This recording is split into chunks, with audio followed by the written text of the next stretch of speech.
ವಾಮಬಾಹುಕೃತವಾಮಕಪೋರೋ ವಲ್ಗಿತಭೃದಧರಾಶ್ರಿತವೇಣು ಕೋಮಲಾಂಗುಲಿರಾಶ್ರಿತಮಾರ್ಗಂ ಗೋಪ್ಯೈರಯತಿ ಯತ್ರ ಮುಕುಂದಃ.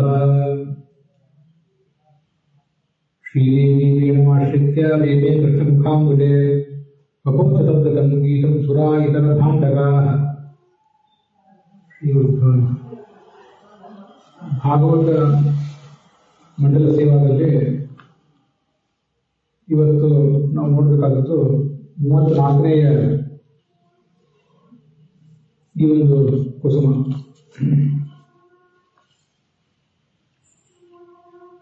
ಅದರಲ್ಲಿ ಕೃಷ್ಣನ ಕಥೆಯನ್ನ 10ನೇ ಸ್ಕಂದಕ್ಕೆ ಅನುಸಾರವಾಗಿ ನೋಡ್ತಿದ್ದೇವೆ. ಭಾಗವತದ 10ನೇ ಸ್ಕಂದ, ಹಾಗೆ ಹರಿವಂಶದ ವಿಷ್ಣು ಪರ್ವ, ಮತ್ತೆ ಆಚಾರ್ಯ ಮಧ್ವರು ರಚಿಸಿದ ತಾತ್ಪರ್ಯ ನಿರ್ಣಯ, ಅದಕ್ಕನುಸಾರವಾಗಿ ನಾವೀಗ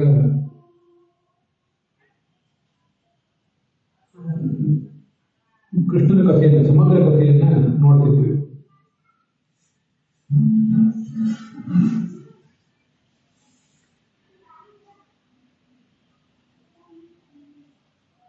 ತಾತ್ಪರ್ಯ ನಿರ್ಣಯದಲ್ಲಿ ನೀಲ ಅಂತ ನೋಡುವುದನ್ನ ಕೃಷ್ಣ ಈ ಹಂತದಲ್ಲಿ ಮದುವೆ ಮಾಡಿಕೊಂಡದನ್ನ ನಾವು ನೋಡ್ತೇವೆ.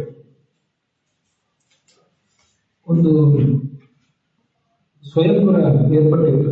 ಕೃಷ್ಣ ಇರುವ ಆ ನಂದ ಗೋಕುಲದಲ್ಲೇ, ವೃಂದಾವನದಲ್ಲೇ ಒಂದು ಸ್ವಯಂವರ ಏರ್ಪಟ್ಟಿತ್ತು. ಅವರೆಲ್ಲ ಆ ಸ್ವಯಂವರ ಅಂದ್ರೆ ಅನೇಕ ದಿನ ರಾಗ ಬಂದಂತಹ ಸ್ವಯಂವರ ಅಂತ ಹಾಗೇನಲ್ಲ. ಎತ್ತಿನ ರೂಪದಲ್ಲಿ 7 ಜನ ದೈತ್ಯರಿದ್ದರು, ಕಾಲನೇಮಿಯ ಮಕ್ಕಳವರು. ಕುಂಭಕ ಅಂತ ಒಬ್ಬ ಗೋಪಾಲಕ ಇದ್ದಾರೆ ಅದೇ ವೃಂದಾವನದಲ್ಲಿ.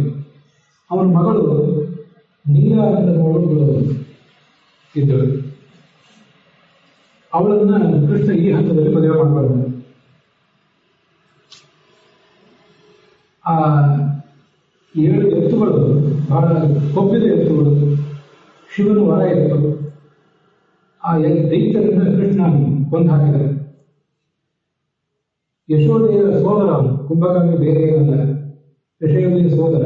ಹಾಗಾಗಿ ಕೃಷ್ಣನಿಗೆ ಆತ ಸೋದರ ಮಾವನ ಮಗಳು ನೀಲ ಅನ್ನೋಳನ್ನು ಈ ಮದುವೆ ಮಾಡಬಲ್ಲ. ಮುಂದೆ ಕೃಷ್ಣ ಮತ್ತೊಬ್ಬಳು ನೀಲ ಅನ್ನೋಳನ್ನು ಮದುವೆ ಮಾಡಿಕೊಂಡ ಕಥಾ ಬರೋದಿದೆ. ವಸ್ತುತಃ ಆ ನೀಲಾನು ಈ ನೀಲಾನು ಇಬ್ರು ಒಬ್ಬಳೇ, ಜೀವ ಒಂದೇ. ಅವಳೇ ಈಗ ನೀಲ ಅಂತ ಹೆಸರಿನಿಂದ ಹುಟ್ಟಿದ್ರು, ಇನ್ನೊಂದು ರೂಪದಿಂದ ಅವಳು ಹುಟ್ಟಿದ್ರು. ಇದು ಮಹಾಭಾರತದಲ್ಲಿ ಆ ಕೃಷ್ಣನ ಕಥೆಯಲ್ಲಿ ಬರುವಂತ ಕೆಲವು ಸಂಗತಿಗಳಲ್ಲಿ ಒಂದು. ಒಬ್ಬನೇ ಧರ್ಮರಾಜ, ಯಮಧರ್ಮ. ಅವನು ಯುಧಿಷ್ಠಿರನ ರೂಪದಿಂದ ಹುಟ್ಟಿದ್ದ, ಹಾಗೆ ವಿದುರನ ರೂಪದಿಂದ ಹುಟ್ಟಿದ್ದ. ಒಬ್ಬನೇ ಬೃಹಸ್ಪತಿ, ಅವನು ದ್ರೋಣನ ರೂಪದಿಂದ ಹುಟ್ಟಿದ್ದ, ಹಾಗೆ ಉದ್ಧವನ ರೂಪದಿಂದ ಹುಟ್ಟಿದ್ದ. ಈ ತರ 1-2-3 ಪಾತ್ರಗಳು ಅನೇಕ ರೂಪದಿಂದ, ಒಬ್ಬಿಬ್ಬರು ದೇವತೆಗಳು ಒಂದೆರಡು ರೂಪಗಳಿಂದ ಹುಟ್ಟಿದ್ರು ಕಾಣಿಸ್ತರು. ಕೃಷ್ಣನಿಗೆ 16,108 ಜನ ಪತ್ನಿಯರು ಒಟ್ಟು. ಅದರಲ್ಲಿ ಆ 8 ಜನ ಏನಿದ್ದಾರೆ, ಮೊದಲನೇ 8 ಜನ, ಆ 8 ಜನರ ವರ್ಗ ಬೇರೆ, ಇನ್ನು 16,100 ಜನರ ವರ್ಗ ಬೇರೆ. ರುಕ್ಮಿಣಿ ಸತ್ಯಭಾಮಿ ಅಂತ ಇಬ್ಬರು ವರ್ಗದವರು. ಆ ರುಕ್ಮಿಣಿ ಸತ್ಯಭಾಮಿಯರಲ್ಲಿ ಬೇರೆ ಯಾರು ಇರೋದಿಲ್ಲ, ಕೇವಲ ಲಕ್ಷ್ಮಿಯ 2 ರೂಪ, ರುಕ್ಮಿಣಿ ಮತ್ತು ಸತ್ಯಭಾಮಿಯ. ಇನ್ನು ಉಳಿದ 6 ಜನ ಇರ್ತಾರೆ. ಅವರು ಜಾಂಬವತಿ, ನೀಲ, ಗಂಧಾ, ರೋಹಿಣಿ, ಮಿತ್ರವಿಂದ ಅಂತ ಹೀಗೆಲ್ಲ, ಲಕ್ಷಣ ಮೊದಲಾದವರು. ಅವರೆಲ್ಲ ಲಕ್ಷ್ಮೀ ಸ್ವರೂಪರಲ್ಲ, ಕೇವಲ ಲಕ್ಷ್ಮೀ ಸನ್ನಿಧಾನ ಮಾತ್ರ ಅವರಲ್ಲಿರ್ತದೆ. ಪರಮಾತ್ಮನ ಬಳಿಕ ಲಕ್ಷ್ಮೀದೇವಿ, ಮುಂದೆ ಚತುರ್ಮುಖ ಮುಖ್ಯ ಪ್ರಾಣರು, ಭಾರತೀ ಸರಸ್ವತಿಯರು, ಮುಂದೆ ಗರ್ಭಶೇಷರುದ್ರರು, ಅವರ ಪತ್ನಿಯರು. ಆ ಪತ್ನಿಯರು ಅಥವಾ ಪತ್ನಿಯರಿಗಿಂತ ಮುಂಚೆ ಈ ಕೃಷ್ಣನ 6 ಜನ ಪತ್ನಿಯರು, ಇವರು ಆ ಸ್ಥಾನದಲ್ಲಿದ್ದಾರೆ. ಸಾಮಾನ್ಯವಾಗಿ ಕೃಷ್ಣನ ಅವತಾರವನ್ನು ಬಿಟ್ಟರೆ ಇನ್ಯಾವ ಅವತಾರದಲ್ಲೂ ಕೂಡ ಅವರಿಗೆ ಬೇರೆ ಕಡೆಯಲ್ಲಿ ಅವತಾರ ಕಾಣಿಸೋದಿಲ್ಲ. ಕೃಷ್ಣನನ್ನೇ ಯಾವತ್ತೂ ಮದುವೆ ಆಗೋರು. ಇದೊಂದು ವಿಶಿಷ್ಟವಾದ ಶಕ್ತಿ ಅವರು. ಅದರಲ್ಲಿ ಆ ಜಾಂಬವತಿ, ನೀಲ, ಭದ್ರ, ರೋಹಿಣಿ, ಮಿತ್ರವಿದ್ದ ಇವರೆಲ್ಲ. ಹೀಗೆ ನೀಲ ಅಂತ ಒಬ್ಬಳು ಮೂಲ ಒಂದು ಜೀವ, ಒಂದು ದೇವತೆ. ಅವಳು ಈಗ ಯಶೋದೆಯ ಸೋದರ ಕುಂಭಕಾರ್ತಿಯಿಂದ ಅವನ ಮಗಳ ಹುಟ್ಟಿದ್ರು. ಅವಳೇ ನಗ್ನಜಿತ್ ಅಂತ ಒಬ್ಬ ರಾಜ, ಅವನ ಮಗಳು ನೀಲ ಅನ್ನೋ ಹೆಸರಿದ್ದು ಹುಟ್ಟಿದ್ರು. ಒಂದೇ ದೇವತೆ ಎರಡು ಸರಿ ಹುಟ್ಟಿದ್ರು. ಈಗ ನೀಲ ಅನ್ನೋಳನ್ನು ಕೃಷ್ಣ ಮದುವೆ ಮಾಡ್ಕೊಂಡಿಲ್ಲ. ಇದಾದ ಮೇಲೆ ಮುಂದೆ ಆ ನೀಲನ್ನು ಮದುವೆ ಮಾಡ್ಕೊತಾರೆ. ಅಲ್ಲೂ ಇದ್ದದ್ದು ಒಂದು ಪಣ ಹಾಗೇನೆ. 7 ಗೂಳಿಗಳನ್ನ ನಿಯಂತ್ರಿಸಬೇಕು, ಸೊಕ್ಕಿದ ಗೂಳಿಗಳನ್ನ. ಇದೇ ನಿಯಂತ್ರಣ. ಅವಳು ಮುಂದೆ ನೀಲ ಅಂತ ಇನ್ನೊಬ್ಬಳನ್ನು ಮದುವೆ ಮಾಡ್ಕೊಂಡಾಗಲೂ 7 ಗೂಳಿಗಳನ್ನು ಸದೆ ಕೊಡೋದು ಅವಳನ್ನು ಮದುವೆ ಮಾಡ್ಕೊಂಡಿದ್ದ. ಈಗಲೂ ಕೂಡ 7 ಗೂಳಿಗಳನ್ನ ಕೊಬ್ಬಿದ ಗೂಳಿಗಳನ್ನ ಕೊಂದು ಹಾಕಿ ಅವಳನ್ನ ಮದುವೆ ಮಾಡ್ಕೊಂಡಿದ್ದ. ಈಗೇನು ಮದುವೆ ಆಯ್ತಲ್ಲ, ಈ ಮದುವೆ ಆದ ಈ ಜೀವ ಮುಂದೆ ನೀಲ ಅಂತ ಇನ್ನೊಬ್ಬಳನ್ನು ಮದುವೆ ಮಾಡ್ಕೊಂಡ ಮೇಲೆ ಆ ನೀಲ ಮತ್ತು ಈ ನೀಲ ಇಬ್ಬರು ಕೂಡ ಏಕೀಭೂತರಾಗಿರೋದು. 2ನೇ ಬಾರಿ ನೀಲ ಅನ್ನೋಳನ್ನು ಮದುವೆ ಮಾಡ್ಕೊಂಡ ಮೇಲೆ ಕೃಷ್ಣನಿಗೆ 16,909 ಜನ ಪತ್ನಿಯರು ಇರಲಿಲ್ಲ. ಅಷ್ಟಮಹಿಷಿಯರೇ. ಅಷ್ಟಮಹಿಷಿಯಲ್ಲಿ ಈಗಿನ ನೀಲ ಆಗಿನ ನೀಲ ಇಬ್ಬರು ಸೇರಿ ಒಂದಾಗಿದ್ದಾರೆ. ಇದು ನೀಲ ಅನ್ನೋಳನ್ನ ಮದುವೆ ಮಾಡಿಕೊಂಡ ಒಂದು ಕಥಾ. ಅವಳು ಏನ್ ಮಾಡಿದ್ದು, ಹಿಂದೊಂದು ಬಾರಿ ಕೃಷ್ಣನಿಗೆ ತಾನು ಮೊದಲನೇ ಪತ್ನಿ ಆಗಬೇಕು ಅಂತ ಒಂದು ತಪಸ್ಸು ಮಾಡಿದರು. ಆದ್ರಿಂದ ರುಕ್ಮಿಣಿಯನ್ನು ಮದುವೆ ಮಾಡ್ಕೊಳ್ಳೋದಕ್ಕಿಂತ ಮುಂಚೆ ಈ ನೀಲ ಮದುವೆ ಮಾಡ್ಕೊಂಡಿದ್ದ.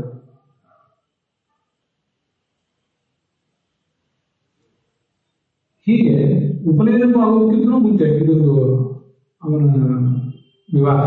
ಸಾಮಾನ್ಯವಾಗಿ ಎಲ್ಲರ ವಿವಾಹ ಅನ್ನೋದು ಉಪನಯನ ಆದ್ಮೇಲೆ ಆಗ್ತಿರ್ತದೆ. ಆದರೆ ಇದೊಂದು ವಿವಾಹ ಮಾತ್ರ ಉಪನಯನ ಮುಂಜೆ ಆಗೋದಕ್ಕಿಂತ ಮುಂಚೆ ಆದಂಥ ವರ. ಹಾಗಾಗಿ ನೀಲ ಅನ್ನೋದು ಮದುವೆ ಮಾಡಿಕೊಂಡ.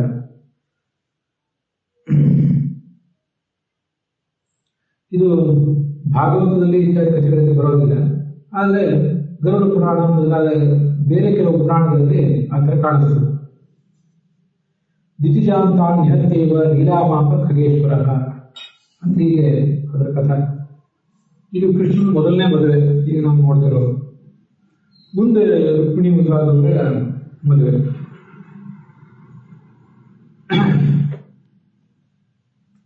ಮುಂದೆ ಈ ಭಾಗವತದ 10ನೇ ಸ್ಕಂದದಲ್ಲಿ 27ನೇ ಅಧ್ಯಾಯ ನಾವು ನೋಡಬೇಕು.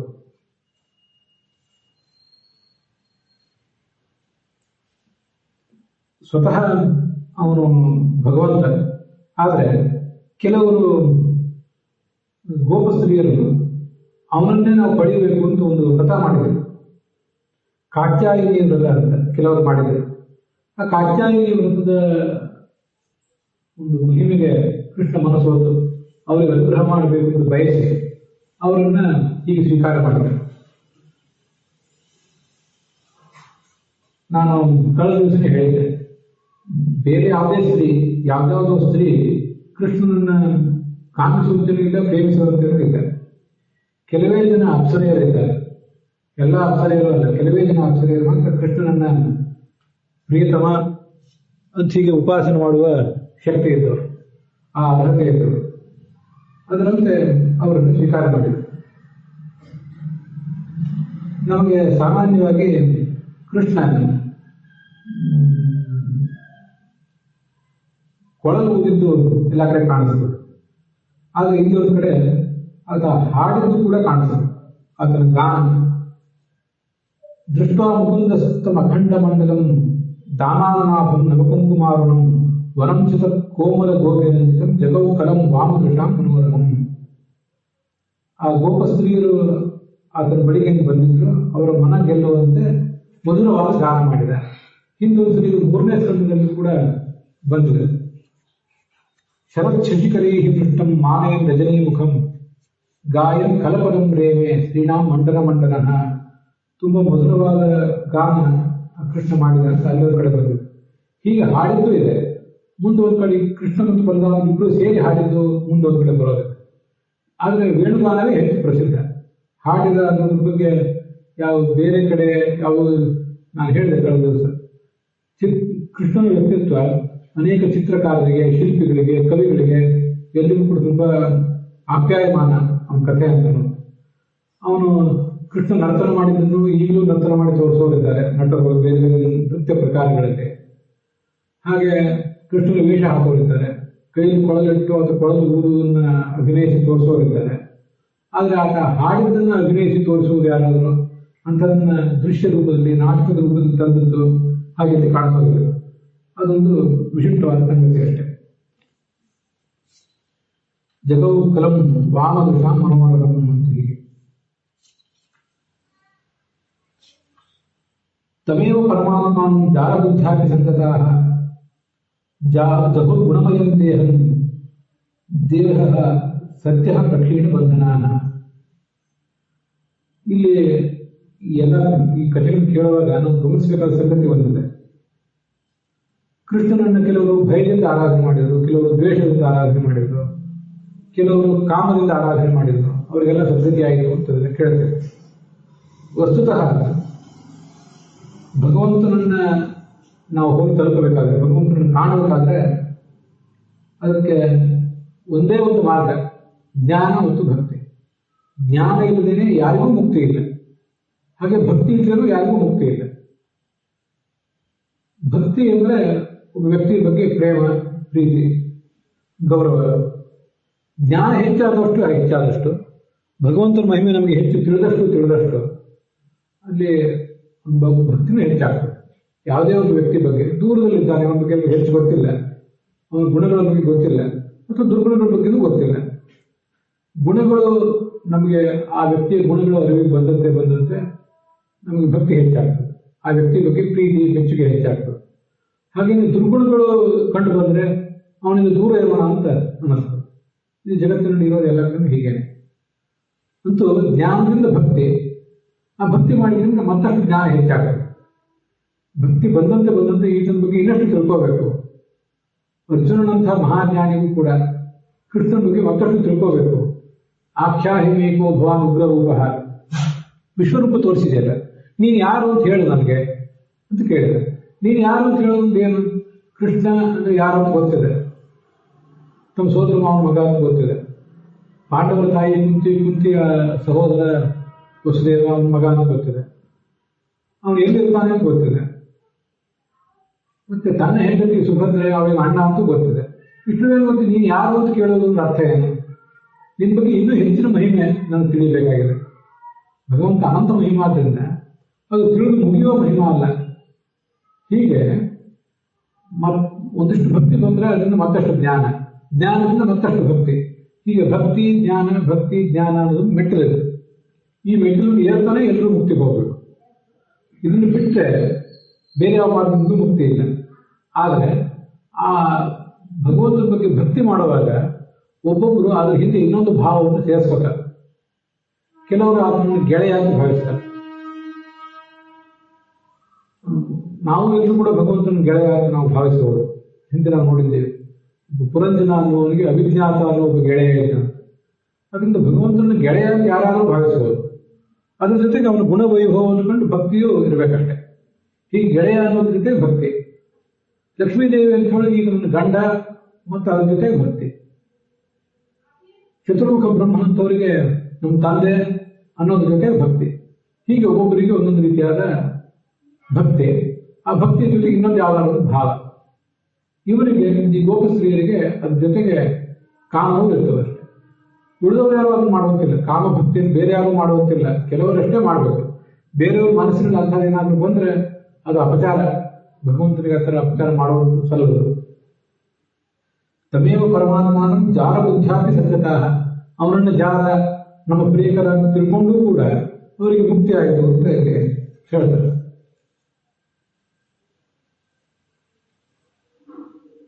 ಅಲ್ಲಿ ಪರೀಕ್ಷೆ ಕೇಳಿದ ಪ್ರಶ್ನೆವೇ ಇದೆ. ಕೃಷ್ಣನ ಜಾರ ಅಂತ ಹೇಳಿದ್ರು, ಪರಬ್ರಹ್ಮ ಅಂತ ಚೆನ್ನಾಗಿ ತಿಳಿಲಿಲ್ಲ, ಹಾಗಿದ್ದು ಅವ್ರಿಗೆ ಹೇಗೆ ಮುಕ್ತಿ ಆಯಿತು ಅಂತ.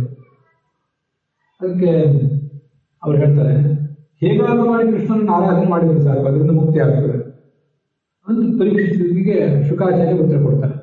ಆದರೆ ಹೇಗಾದ್ರೂ ಮಾಡಿದ್ರೆ ಭಗವಂತನ ಬಗ್ಗೆ ದ್ವೇಷ ಮಾಡಿದರೆ, ನಾವು ಯಾರನ್ನು ದ್ವೇಷಿಸ್ತಿರ್ತೀವೋ ಅವ್ರ ಬಗ್ಗೆನೇ ಸದಾ ಮನಸ್ಸಿನಲ್ಲಿ ಆಲೋಚನೆ ಮಾಡ್ತಿರ್ತೀವಿ. ಹಾಗೆ ಆಲೋಚನೆ ಮಾಡಿ ಮಾಡಿ ಭಗವಂತನನ್ನು ಅನುಗ್ರಹ ಪಡೆದು ಮುಕ್ತನಾಗಲಿಕ್ಕೆ ಸಾಧ್ಯವ? ದ್ವೇಷದಿಂದ, ಕೋಪದಿಂದ, ಅಸೂಯೆಯಿಂದ ಭಗವಂತನನ್ನು ಸದಾ ಚಿಂತೆ ಮಾಡಿ ಮಾಡಿ ಅವನಲ್ಲಿ ಮನಸ್ಸು ನೆಟ್ಟು ಭಗವಂತನನ್ನು ಕಾಣೋದು ಸಾಧ್ಯವ? ಹಾಗೆ ಸಾಧ್ಯ ಇಲ್ಲ. ಹಾಗೆ ಅನೇಕ ಜನ ಹೇಳೋದಿದೆ, ಅದು ವಸ್ತುತಃ ಭಕ್ತಿಗೆ ಮಾತ್ರ ಒಲಿತಾನೆ.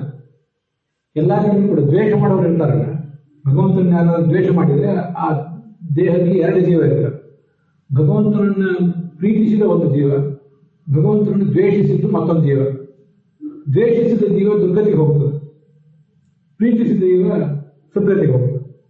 ಜಯ ವಿಜಯರು, ಹಿರಣ್ಯಾಕ್ಷ, ಹಿರಣ್ಯಕಶಿಪು, ರಾವಣ, ಕುಂಭಕರ್ಣ ಎಲ್ಲ ಕಡೆ ಆಗಿದ್ದ ಹಾಗೆ ಮೂಲ ಹಿರಣ್ಯಾಕ್ಷ ಹಿರಣ್ಯಕಶಿಪುವನ್ನು ಜೀವರು ದೈತ್ಯರು ದುರ್ಗತಿಗೆ ಹೋದರು ಭಗವಂತನನ್ನು ದ್ವೇಷಿಸಿದ್ರಿಂದ. ಒಳಗಿದ್ದ ಜಯ ವಿಜಯರು ಭಗವಂತನನ್ನು ಆರಾಧನೆ ಮಾಡ್ತಿದ್ರು. ಆ ಕಾರಣದಿಂದ ಅವರಿಗೆ ಸದ್ಗತಿ ಆಯಿತು. ಎಲ್ಲ ಕಡೆ ಇರೋದು ಹೀಗೇನೆ. ಹಾಗೇನೆ ಈ ಗೋಪಸ್ತ್ರೀಯರು ಅವನ ಬಗ್ಗೆ ಕಾಮ ಮಾಡಿದರು ಅಂತಂದ್ರೆ ಭಕ್ತಿನೂ ಮಾಡಿರ್ತಾರೆ, ಅವನ ಬಗ್ಗೆ ಜ್ಞಾನವನ್ನು ಪಡ್ಕೊಂಡಿರ್ತಾರೆ. ಅದನ್ನ ಹೆಚ್ಚು ವಿವರಿಸಿ ಹೇಳಿರೋದಿಲ್ಲ ಅಷ್ಟೇ, ಅದನ್ನು ನಾವು ತಿಳ್ಕೊಳ್ಬೇಕಾಗ್ತದೆ. ತಮ್ಮ ಬಳಿಗೆ ಬಂದ್ರಲ್ಲ ಗೋಪಸ್ತ್ರೀಯರು, ಅವರಿಗೆ ಭಗವಂತ ಹೇಳಿದಂತೆ, ಇದೇನು ನೀವು ಎಲ್ಲ ಬಿಟ್ಟು ಇಲ್ಲಿಗೆ ಬಂದಿದ್ದೀರಿ? ನಿಮ್ಮ ಮನೆ ಮಠ, ನಿಮ್ಮ ಗಂಡ ಹೆಂಡತಿ, ನಿಮ್ದೆಲ್ಲ ಅಲ್ಲಿ ನೋಡ್ಬೇಕಲ್ಲ, ನಿಮ್ಮ ಕರ್ತವ್ಯ ಇದೆಯಲ್ಲ, ಅದು ಬಿಟ್ಟು ನನ್ನ ಹತ್ರ ನೀವು ಬಂದದ್ದು ಸರಿಯಾಗಲಿಲ್ಲ ಅಂತ ಅವರನ್ನು ಅವನು ಬೈದಂತೆ. ಆವಾಗ ಅವರು ಹೇಳಿದರು, ನೀನೇ ನಮಗೆ ಬಂಧುವೂ ಹೌದು, ಪತಿಯೂ ಹೌದು, ಅದು ಬಿಟ್ಟು ನಿನ್ನನ್ನು ಬಿಟ್ಟು ನೀವು ಬೇರೆ ಯಾರೂ ಇಲ್ಲ. ಅಸ್ತೇವ ತದಪಿ ದೇವವರೇ ಪ್ರೈಷೆ ಪ್ರೇಷ್ಠೋ ಭವಾನ್ ತನುಭೃತಾನ್ ಸುಹೃದಂತರಾತ್ಮ. ಅದರಿಂದ ನಿನ್ನನ್ನು ನಾವು ಆರಾಧನೆ ಮಾಡಬೇಕು. ನಿನ್ನನ್ನು ಬಿಟ್ಟು ಬೇರೆ ಯಾರನ್ನೂ ಆರಾಧನೆ ಮಾಡಿದ್ರು ನಮಗದು ಏನು ಸದ್ಗತಿಯೂ ಇಲ್ಲ. ನಮಗೆ ನಿನ್ನನ್ನು ಹೇಗೆ ಆರಾಧನೆ ಮಾಡಬೇಕು ಅನ್ನೋದ್ರ ಬಗ್ಗೆ ಸ್ಪಷ್ಟವಾದ ತಿಳುವಳಿಕೆ ಇದೆ. ನಮಗಿರುವ ಗಂಡ ಮಕ್ಕಳು ಇವರೆಲ್ಲ ಮುಖ್ಯವಾಗಿ ಬಂಧುಗಳಲ್ಲ, ಅವರೆಲ್ಲ ಮುಖ್ಯವಾಗಿ ಬಂಧುಗಳು. ನೀನು ಮುಖ್ಯ ಬಂಧು, ಅನಿಮಿತ್ತ ಬಂಧು. ಆದ್ದರಿಂದ ನಾವು ನಿನ್ನ ಬಳಿಗೆ ಬಂದರೆ ನೀನನ್ನು ತಿರಸ್ಕಾರ ಮಾಡಬಾರದು. ನಾವಿಲ್ಲಿಂದ ಒಂದು ಹೆಜ್ಜೆ ಕಿತ್ತಿ ಮೆತ್ತಲ್ಲಿ ಹೋಗೋದು ಅಲ್ಲ ಅಂತ ಅವನನ್ನು ಬಿಟ್ಟು ಹೋಗಲಿಲ್ಲ. ಅವನು ಕೇಳಿದ ಪ್ರಶ್ನೆಗೆಲ್ಲ ಇವರೇ ಉತ್ತರ ಕೊಟ್ಟರು. ತನ್ನ ಪ್ರಸೀಲ ಜನಾರ್ದನ, ನೀನು ಪಾಪ ಪರಿಹಾರ ಮಾಡುವವನು, ನಿನ್ನ ಸೌಂದರ್ಯ, ನಿನ್ನ ನೋಟ, ಇದರಿಂದ ನಾವೆಲ್ಲ ನಿಮಗೆ ದಾಸರಾಗಿ ಬಿಟ್ಟಿದ್ದೀವಿ. ವಕ್ಷಶ್ರೀಯೈಕ ರಮಣಂ ಚ ಭವಾವ ದಾಸ್ಯ ಹೇಳಿದೆ. ಮುಂದೆ ಕೃಷ್ಣ ಅವರನ್ನು ಸ್ವೀಕರಿಸಿದೆ. ಅಲ್ಲಿ ರಾಸಕ್ರೀಡೆ ಆಗಿದೆ ಅಂತ ಹೀಗೆ ವರ್ಣನೆ ಮಾಡ್ತಾರೆ. ರಾಸಕ್ರೀಡೆ ಅಂದ್ರೆ ಬೇರೆ ಇರಲ್ಲ, ಒಂದು ಮಂಡಲ, ವೃತ್ತಾಕಾರದ ಒಂದು ಮಂಡಲ. ಆ ಮಂಡಲದಲ್ಲಿ ನರ್ತಕರು ನಾಟ್ಯ ಮಾಡ್ತಿರ್ತಾರೆ. ಭರತ ಮುನಿ ಹೇಳಿದಂತಹ ಒಂದು ಪ್ರಕಾರನೇ ಅದು, ಬೇರೆ ಏನಲ್ಲ. ಅವರು ನಿರ್ದಿಷ್ಟವಾದ ಕೆಲವು ತಾಳಗಳಿಗೆ ತಾಳ ಹಾಕ್ತಾ ಹಾಗೆ ಗಾನ ಮಾಡ್ತಾ ನರ್ತನ ಮಾಡ್ತಿರ್ತಾರೆ. ಇದು ಅವರ ರೀತಿ. ಕೃಷ್ಣ ಅವ್ರ ಜೊತೆ ಹೀಗೆ ರಾಸಕ್ರೀಡೆಯನ್ನೇ ಮಾಡಿದ. ಅದನ್ನೇ ರಾಸವಿಹಾರಿ ಅಂತಾರೆ ಉತ್ತರ ಪ್ರದೇಶ ಕಡೆ. ಕೆಲವರಿಗೆ ರಾಸವಿಹಾರಿ ಘೋಷನು ಸರ್ನೇ ಸುಮ್ಮನೆ ಬಾಯಿಗೆ ಬಂತು ಅಂತ ಹೇಳಿದೆ. ಕೃಷ್ಣನ ನೆನಪಿನಲ್ಲಿ ರಾಸವಿಹಾರಿ, ಪುಲಿನ ವಿಹಾರಿ. ಪುಲಿನ ಅಂದ್ರೆ ಮರಳು, ಯಮುನಾ ನದಿಯ ಮರಳಿನಲ್ಲಿ ಬೆಳದಿಂಗಳಲ್ಲಿ ವಿಹಾರ ಮಾಡಿದವನು ಅಂತ ಹೀಗೆ ಪುಲಿನ ವಿಹಾರಿ ಅಂತಾರೆ. ಕೆಲವು ಕಡೆ ರಾಸವಿಹಾರಿ ಅಂತಾರೆ. ಹೀಗೆ ರಾಸ ಅನ್ನೋದೊಂದು ಒಂದು ಥರದ ಕ್ರೀಡೆ. ಇದನ್ನ ಹರಿವಂಶದಲ್ಲೂ ಕೂಡ 12ನೇ 20ನೇ ಅಧ್ಯಾಯ ಆಮೇಲೆ ಅಲ್ಲಿಯ ಶ್ಲೋಕಗಳಲ್ಲಿ ಅದನ್ನ ವರ್ಣನೆ ಮಾಡ್ತಾರೆ. ವಸ್ತುತಃ ದೀರ್ಘವಾಗಿ ವಿವರಣೆ ಇರುವುದೆಲ್ಲ ಭಾಗವತದಲ್ಲಿ, ಹೆಚ್ಚು ಹರಿವಂಶದಲ್ಲಿ ಇಲ್ಲ. ಆದರೂ ಸ್ವಲ್ಪ ಸ್ವಲ್ಪ ಅದ್ರ ಬಗ್ಗೆ ಅದು ಕೇಳಬೇಕು.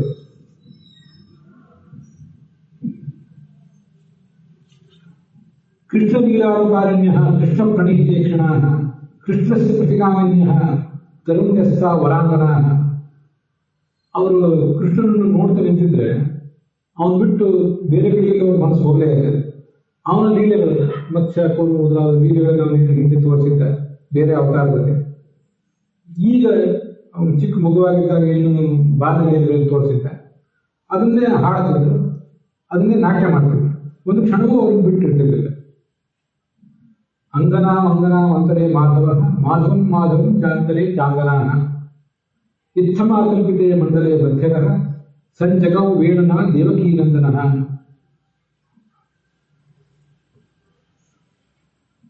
ಒಬ್ಬಳು ಸ್ತ್ರೀ ಇರ್ತಾಳೆ, ಅವಳ ಪಕ್ಕದಲ್ಲಿ ಇನ್ನೊಬ್ಬಳು ಸ್ತ್ರೀ, ಅವ್ರ ನಡುವೆ ಒಬ್ಬ ಕೃಷ್ಣ ಇರ್ತಾನೆ. ಕೃಷ್ಣ ಆಗ ಅನೇಕ ರೂಪದಿಂದ ಕಾಣಿಸ್ತಾರೆ. ಇಬ್ಬರು ಸ್ತ್ರೀಯರ ನಡುವೆ ಒಬ್ಬ ಕೃಷ್ಣ, ಆ ಸ್ತ್ರೀ ಆದ್ರೆ ಮತ್ತೊಬ್ಬ ಕೃಷ್ಣ. ಹೀಗೆ ಇಡೀ ಬೃಂದ ನೋಡಿದ್ರೆ ಎಷ್ಟು ಜನ ಸ್ತ್ರೀಯರು ಇರ್ತಾರೆ, ಅಷ್ಟು ಜನ ಕೃಷ್ಣನ ರೂಪಗಳು ಕೂಡ ಅಲ್ಲಿ ಕಾಣಿಸ್ತಿರ್ತಾರೆ. ಹೀಗೆ ಅನೇಕ ರೂಪಗಳನ್ನು ತಾಳಿ ಕಸ್ಯಾಚಿತ್ ರಾಸಕ್ರೀಡಾಯಾಮ್ ತಿರೋಹಿತೆ ಅಂತ ಹೀಗೆಲ್ಲ ಅದನ್ನ ಹರಿವಂಶದಲ್ಲಿ ಹೇಳ್ತಾರೆ.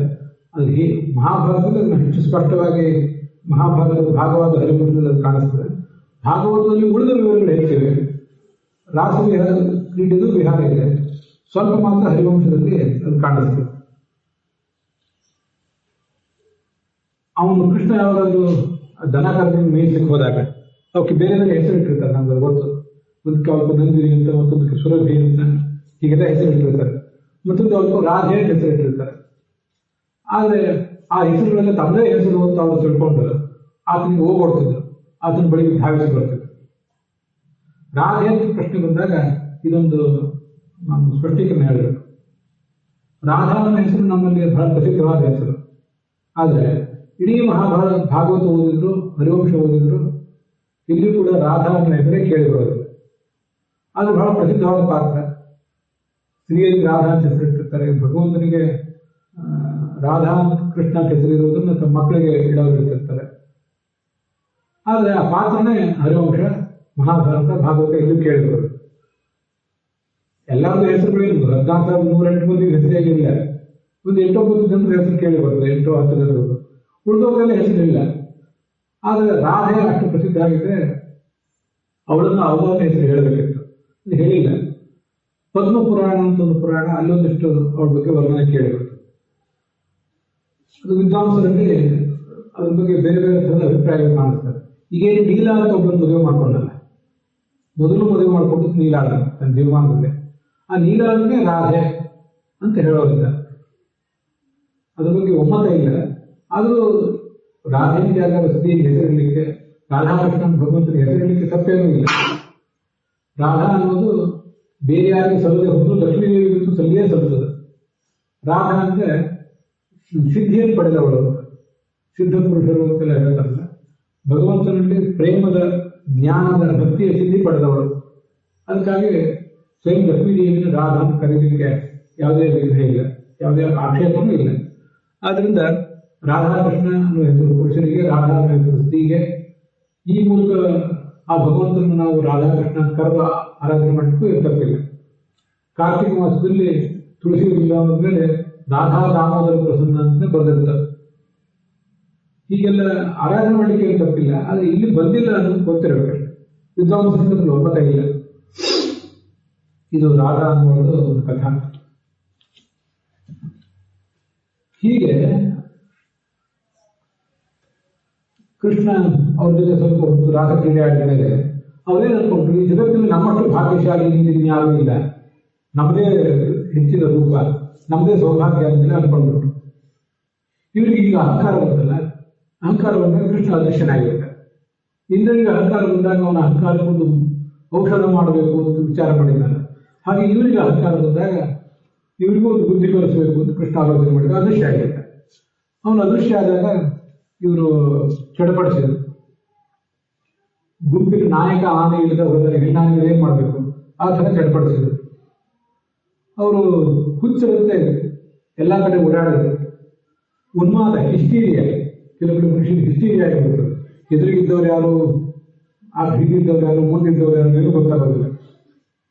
ಅವ್ರೇನು ಅಂದ್ಕೊಂಡಿದ್ರು ಅಂದ್ರೆ, ಇದು ಕೆಲವು ಕಡೆ ಇದನ್ನು ಕೇಳಿದ್ರು, ಗತಿಸ್ಥಿತಿ ವೀಕ್ಷಣ ಭಾಷಣಾದಿಷು ಪ್ರಿಯಾ ಪ್ರಿಯಸ್ಯ ಪ್ರತಿಮೂಢ ಮೂರ್ತಯ ಅಸಾವಹಂ ತ್ಯಬಲ ತದಾತ್ಮಿಕಾ ನಾವೇದಿಷು ಕೃಷ್ಣ ವಿಹಾರ ವಿಭ್ರಮಾ.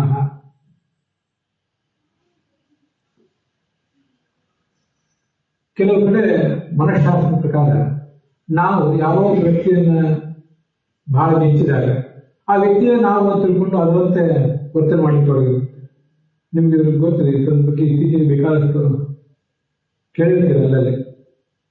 ಅದು ವ್ಯಕ್ತಿ ಸ್ತ್ರೀ ಇರ್ಬೋದು, ಪುರುಷ ಇರ್ಬೋದು, ಅದರಂತೆ ನಾವು ವರ್ತಿಸೋದು ಹೀಗೆಲ್ಲ ಮಾಡಿರ್ತಾರೆ. ಅದಕ್ಕೆ ಚಿಕಿತ್ಸೆ ಕೊಡಬೇಕಾಗ್ತದೆ, ವ್ಯತಿರೇಕ ಅದು ಹುಚ್ಚಾಗ್ತದೆ. ಚಿಕ್ಕ ಮಕ್ಕಳು ಆ ಥರ ಮಾಡಿದರೆ ಅದೊಂದೇನೋ ಚಂದ ಇರ್ತದೆ ನೋಡ್ಲಿಕ್ಕೆ, ಸರಿ.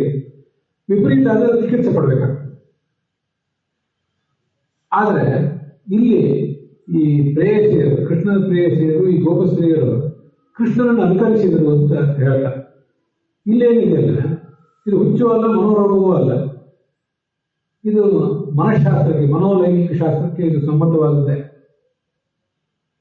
ಇದನ್ನ ಯಾಕೆ ಹೇಳ್ತಿದ್ದೀನಿ ಅಂದ್ರೆ, ನಮ್ಮ ಮಹಾಭಾರತ, ಭಾಗವತ ಅಂತ ಗ್ರಂಥ ಇದೆಯಲ್ಲ, ಇವತ್ತಿನ ಆಧುನಿಕ ಶಾಸ್ತ್ರದ ಮನಃಶಾಸ್ತ್ರಜ್ಞರು, ಮನೋವಿಶ್ಲೇಷಣಾ ತಜ್ಞರು, ಲೈಂಗಿಕ ವಿಜ್ಞಾನದ ತಜ್ಞರು ಅಭ್ಯಾಸ ಮಾಡಬೇಕಾದಂತಹ ಅನೇಕ ವಿಷಯಗಳಿವೆ. ಹಿಂದೆ ಮಹಾಭಾರತದಲ್ಲಿ ಹೇಳಿದೆ. ಕೆಲವರು ಕೃಷ್ಣನೇ ತಾವು ತಿಳ್ಕೊಂಡ್ರು. ತಾನು ನಮಗೂ ಅವರು ಭೇದ ಏನು ಮರ್ತೋಲ್ಲ. ಇದಕ್ಕೆ ಸೈಕಾಲಜಿಯಲ್ಲಿ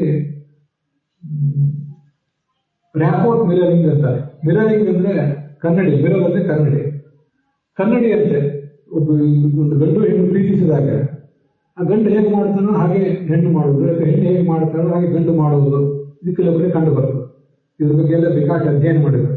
ಇದನ್ನ ರ್ಯಾಪೋರ್ಟ್ ಮಿರರಿಂಗ್ ಅಂತ. ರ್ಯಾಪೋರ್ಟ್ ಅಂದ್ರೆ ಸಂಬಂಧ, ಮಿರರಿಂಗ್ ಅಂದ್ರೆ ಅನುಕರಿಸುವುದು. ಆ ಪ್ರಣಯದ ಪರಾಕಾಷ್ಠೆಗೆ ಹೋದಾಗ ಇಂಥವೆಲ್ಲ ಆಗ್ತದೆ. ನಾವು ಹೀಗೆ ಮಾಡಿದಾಗ ಯಾರು ನಡ್ಕೊಂಡು ಬಿಡ್ತಾರೋ, ನಮ್ಗೆ ಬೈತಾರೇನೋ, ನಮ್ಮ ಹುಚ್ಚರು ಅನ್ಕೋತಾರೇನೋ ಅಂತ ಯಾವುದೋ ಗಮನಕ್ಕೆ ಬರೋದಿಲ್ಲ. ಹಾಗೆ ಅವ್ರ ಭಾವನೆ ಆಗಿರ್ತದೆ. ಮತ್ತು ಅವರಲ್ಲಿ ಇದ್ದದ್ದು ಅವರೇ ಇದ್ರು, ಕೃಷ್ಣನೇ ಇದ್ದ. ಅದರಿಂದ ಅದನ್ನೆಲ್ಲ ಅವರು ಹೆಚ್ಚು ಗಣನೆಗೆ ತಗೊಳ್ಳಿದ್ರು. ಲಲಿತ ಗತಿ ವಿಲಾಸ ಬಲುಹಾಸ ಪ್ರಣಯ ನಿರೀಕ್ಷಣ ಕಲ್ಪಿತ ವರುಮಾನ ಕೃತಂ ಅನುಕೃತವತ್ಯ ಉನ್ಮದಾಂಧಾಹ ಅಂತ ಭಾಗವತದ ಒಂದೇ ಸ್ವರದಲ್ಲಿ ಕೂಡ ಅವರ ಮಾತು. ಅವನು ಹೇಗೆ ನಡೀತಾನೋ ಹಾಗೆ ನಡೆದಂತೆ. ಅವನ ವಿಲಾಸ ಬಲುಹಾಸ, ಕೃಷ್ಣನಂತೆ ನಗುವ ಪ್ರಯತ್ನ ಮಾಡಿದ್ರು, ಮಂದಹಾಸ ಬೀರೋ ಪ್ರಯತ್ನ ಮಾಡಿದ್ರು. ಅವನು ಹೇಗೆ ನೋಡ್ತಾನೆ ಹಾಗೆ ನೋಡೋ ಪ್ರಯತ್ನ ಮಾಡಿದ್ರು. ಅದನ್ನು ಕೃಷ್ಣನನ್ನ ಅವರು ಪೂಜಿಸಿದರು. ನಾವು ಕೃಷ್ಣನನ್ನು ಪೂಜಿಸಲಿಕ್ಕೆ, ರಾಮನನ್ನು ಪೂಜಿಸಲಿಕ್ಕೆ ಪೀಠದ ಮೇಲಿಟ್ಟು ಹೂವು ತುಳಸಿ ಅಭಿಷೇಕ ಮಾಡಿ ಹೂವು ತುಳಸಿ ಇತ್ಯಾದಿ ಹಾಕಿ ಒಂದಿಷ್ಟು ಆಹಾರ ನೈವೇದ್ಯ ಇಟ್ಟು ಮಂಗಳಾರತಿ ಮಾಡ್ತೀವಿ, ನಮ್ಮ ಪೂಜೆ. ಅವರು ಮಾಡುವ ಪೂಜೆ ಆ ಥರ. ಅವನನ್ನು ಆ ಥರ ಪ್ರೀತಿಯಿಂದ ನೋಡುವುದು, ಅವನನ್ನು ಅನುಕರಿಸುವುದು. ಪ್ರತಿ ಮಗುಕ್ಕಿಲ ಎಸ್ಸೆ ಗೋಪವತ್ಸಹ, ಕೃಷ್ಣನೇ ಆಗಿಬಿಟ್ರಂತವ್ರು, ಎಚ್ಚರವೇ ಇರಲಿಲ್ಲ ಅವ್ರ ಮೈಂದು. ಕೆಲವು ಸ್ತ್ರೀ ಏನಾಗ್ತಿತ್ತು, ಪೂಜಾ ಗೋಪಶ್ರೀ ಬಂದರೆ ಕೃಷ್ಣನಲ್ಲೇ ಮನಸ್ಸಿತ್ತು, ಕೃಷ್ಣನೇ ಬಂದ ಅಂತ ಅನಿಸ್ಬಿಡ್ತಿತ್ತು. ಇದು ಯಾವುದೂ ಅಸಹಜ ಏನಲ್ಲ. ಬಹಳ ವಯಸ್ಸಾದಾಗ ಕೆಲವು ಸರಿ ಗಂಡಸರಿಗೆ, ಹೆಂಗಸರಿಗೆ ತಮ್ಮ ಎದುರಿಗೆ ಬಂದವನು ಮಗನೋ, ಮೊಮ್ಮಗನೋ, ಎರಡನೇ ಮಗನೋ, ಒಂದೇ ಮಗನೋ ಗೊತ್ತಾಗೋದು. ಇದನ್ನು ನಾನು ಒಂದು ನೋಡಿದ್ದೀನಿ, ಅಲ್ಲೇ ನೀವು ನೋಡಿರ್ತೀರಿ. ಯಾರನ್ನೋ ಯಾವುದೋ ಎಂದು ಕರೀತಾರೆ. ಕಣ್ಣು ಕಾಣಿಸ್ತಿರೋದಿಲ್ಲ, ಬುದ್ಧಿಯೂ ಮಂದಾಗಿ ಹೋಗಿರ್ತದೆ. ಇದೆಲ್ಲ ದೋಷ, ಬುದ್ಧಾತ್ಮಕ ದೋಷ. ಆದರೆ ಇಲ್ಲಿ ಆಗಿದ್ದು ದೋಷ ಅಲ್ಲ. ಇದು ಅವರಿಗೆ ಸಹಜ. ಆ ಪ್ರೇಮದ ಪರಾಕಾಷ್ಠೆ ಸಹಜ. ಗಿಡ ಮರ ಅಂತ ಹೇಳಿದ್ರು, ಎಲ್ಲಿ ಕೃಷ್ಣ ಹೇಳಿದ್ರು, ಜೋರಾಗಿ ಹಾಡಿದ್ರು, ಹೊಗಳಿದ್ರು. ಗಿಡ ಏನು ಅಂತ ಹೇಳಿದ್ರು. ವಿಷಯ ತಿಳ್ಕೋಬೇಕು. ಯಾವತ್ತೂ ಗಿಡ ಮರ ಪರ್ವತ ಇದ್ಯಾವುದೂ ಬರೀ ಜಡ ಅಲ್ಲ. ನಮ್ಮ ದೇಶದಲ್ಲಿ ನಾವು ಕಾಲಿಡುವ ಭೂಮಿ, ನಾವು ನೋಡುವ ವೃಕ್ಷಗಳು, ಎಲೆ ಬಳ್ಳಿಗಳು ಯಾವುದೂ ಜಡ ಅಲ್ಲ. ಒಳಗಿರುವ ಭಗವಂತನ ಒಳಗಿರುವ ಆ ಬೇರೆ ಬೇರೆ ದೇವತೆಗಳು ಇರ್ತಾರೆ. ಅದಕ್ಕಾಗಿ ನಾವು ಭೂಮಿಗೆ ನಮಸ್ಕಾರ ಮಾಡ್ತೇವೆ. ಪುಸ್ತಕಕ್ಕೆ ಕಾಸು ಹಾಕಿದ್ರೆ ನಮಸ್ಕಾರ ಮಾಡ್ತೇವೆ. ಪುಸ್ತಕ ಓದಿದಾಗ ನಮಸ್ಕಾರ ಮಾಡ್ತೇವೆ. ದೀಪಕ್ಕೆ ನಮಸ್ಕಾರ ಮಾಡ್ತೇವೆ. ಯಾಕಂದ್ರೆ ಎಲ್ಲ ಕಡೆನೂ ಒಂದಲ್ಲ ಒಂದು ಶಕ್ತಿ ಇರ್ತದೆ, ಯಾವುದೋ ದೇವತೆ ಇರ್ತದೆ. ಹಾಗೆ ಗಿಡ ಮರಗಳಲ್ಲೂ ಬಳ್ಳಿಗಳಲ್ಲೂ ದೇವತೆ ಒಂದು ಯಾವುದಾದ್ರೂ ಇರ್ತಿತ್ತು. ಅದರಿಂದ ಕೇಳಿದ್ರು. ಅಶ್ವತ್ಥ ವೃಕ್ಷ, ಆಲದ ಮರ. ನಮ್ಮ ನಂದಗೋಪನ ಮಗ ನಿಮ್ಮ ಹತ್ರ ಬಂದು ನಾನು ನೋಡಿದ್ದಾರೆ, ಯಾರೂ ಉತ್ತರ ಕೊಡಲಿಲ್ಲ. ಹಿಂದೆ ತುಳಸಿ ಯಾರು ಉತ್ತರ ಕೊಡ್ಬೋದು, ತುಳಸಿ ಹೇಳ್ಬೋದು ಕೇಳಿದ್ರು, ತುಳಸಿಯೂ ಉತ್ತರ ಕೊಡಲಿಲ್ಲ. ಭೂಮಿಯನ್ನು ಕೇಳಿದ್ರು, ನಿಮ್ಮ ಮೇಲೆ ಓಡಾಡಿದ್ದಲ್ಲ ಭಗವಂತ, ಎಲ್ಲಿ ಹೋದ್ರು ನಿಮ್ಮ ಮೇಲೆ ಇರಬೇಕು. ತುಳಸಿ ಗಿಡ, ಆಲದ ಗಿಡ, ಅಶ್ವತ್ಥ ಗಿಡ ಎಲ್ಲ ಕಡೆ ಇರೋದಿಲ್ಲ. ಅದು ಕೃಷ್ಣ ಎಲ್ಲೇ ಓಡಿ ಹೋದ್ರು, ಎಲ್ಲೇ ಅದರ್ಶನಾಗಿ ಮತ್ತೆಲ್ಲೇ ಅಡಗಿಕೊಂಡ್ರು, ಭೂಮಿ ಮೇಲೆ ಇರಬೇಕಲ್ಲ, ಅದನ್ನು ನೀನಾಗಲೂ ಹೇಳೋದು. ಅವನ ಪಾದಸ್ಪರ್ಶ ನಿನಗಾಗಿದೆ, ಅದರಿಂದ ನಿನಗೆ ರೋಮಾಂಚನ ಆಗಿದೆ, ನಿನ್ನ ಭಾರ ಕಳಿಲಿಕ್ಕೆ ಅವನು ಬಂದವನು, ಅದನ್ನಾದ್ರೂ ಹೇಳೋದು. ಅದು ಏನು ಉತ್ತರ ಕೊಟ್ಟಿದೆ.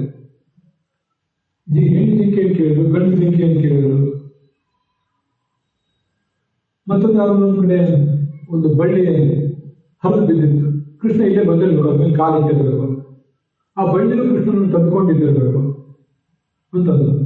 ಮತ್ತೊಂದು ಕಡೆ ಅವನಿಗೆಲ್ಲ ಹೆಚ್ಚಿಗೆ ಗುರುತು ಕಾಣಿಸ್ತು, ಓ ನೋಡಿ ಇಲ್ಲಿದ್ದಾನೆ, ಯಾಕಂದ್ರೆ ಇದರ ಮೇಲೆ ಧ್ವಜ, ವಜ್ರ, ಕುಶ, ಪದ್ಮದ ಚಿಹ್ನ ಇದೆ, ಈ ಜಾಗಕ್ಕೆ ಅವ್ನು ಬಂದಿರಬೇಕು ಅನ್ಕೊಂಡ್ರು. ಕೃಷ್ಣನ ಹೆಜ್ಜೆ ಕಾಣಿಸ್ತಿತ್ತು, ಅದ್ರ ಪಕ್ಕದಲ್ಲಿ ಒಂದು ಸ್ತ್ರೀ ಹೆಜ್ಜೆನೂ ಕಾಣಿಸ್ತಿತ್ತು. ನೋಡು, ನಮ್ಮೆಲ್ಲರನ್ನು ಬಿಟ್ಟು ಯಾರೋ ಒಬ್ಬರು ಬೇರೆಯವ್ರನ್ನ ಕರ್ಕೊಂಡು ಹೋಗ್ಬಿಟ್ಟಿದ್ದಾನೆ ಕೃಷ್ಣ ಅಂತ ಅದನ್ನ ಯಾರೋ ನೋಡಿದ್ರು.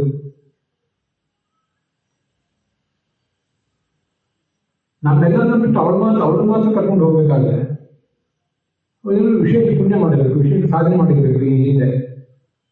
ಆದ್ರಿಂದ ಕೃಷ್ಣ ಅವಳೊಬ್ಬಳನ್ನೇ ಕರ್ಕೊಂಡು ಹೋಗಿದ್ದಾನೆ, ನಮ್ಗೆ ಮೋಸ ಮಾಡಿದ್ದಾನೆ ಅಂದರು. ಇವಳನ್ನೇ ರಾಧೆ ಅಂತ ಅವ್ರು ಹೇಳ್ತಾರೆ. ಬರೀ ಅದೇ ವಿಚಾರ, ಒಬ್ಬಳನ್ನೇ ಕರ್ಕೊಂಡು ಹೋಗಿದ್ರೆ ಅವಳು ರಾಧೆ ಇರಬೇಕು. ಹೀಗೆ ನಾನಾ ಥರದ ದುಃಖ ಪಟ್ಟರು. ಕೊನೆಗೆ ಪ್ರಜ್ಞೆ ತಪ್ಪಿದ್ರು. ಒಂದು ಯಮುನಾ ನದಿಯ ಮರಳ ತೀರಕ್ಕೆ ಅಲ್ಲಿ ಬಂದರು. ಅಲ್ಲೇ ಕೂತ್ಕೊಂಡು ಒಂದು ಹಾಡಿದ್ರು. ಇಲ್ಲಿ ಭಾಗವತದ 10ನೇ ಸ್ಕಂದದಲ್ಲಿ 29ನೇ ಶ್ಲೋಕ ಓದಿದೆ, 29ನೇ ಅಧ್ಯಾಯ ಓದಿದೆ. ಇದನ್ನ ಗೋಪಿ ಗೀತ ಅಂತ ಕರೀತಾರೆ.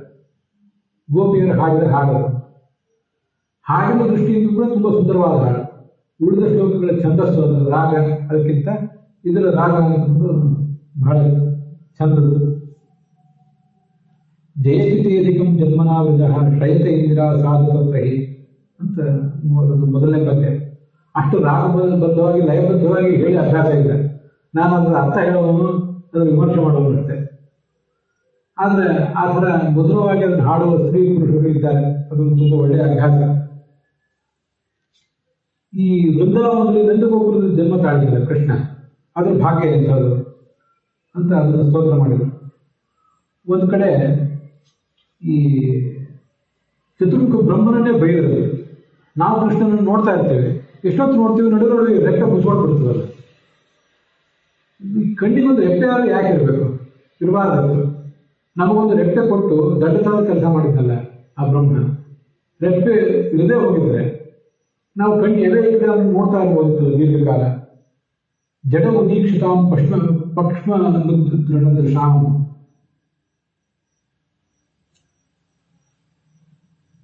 ಅದರಿಂದ ಅವನೊಂದು ಮಾಡಬಾರ್ದಿತ್ತು. ಅವನು ಚತುರ್ಮುಖ ಬ್ರಹ್ಮನೇ ಮೂರ್ಖ ಅಂತ ಅವನನ್ನ ಬೈದರು.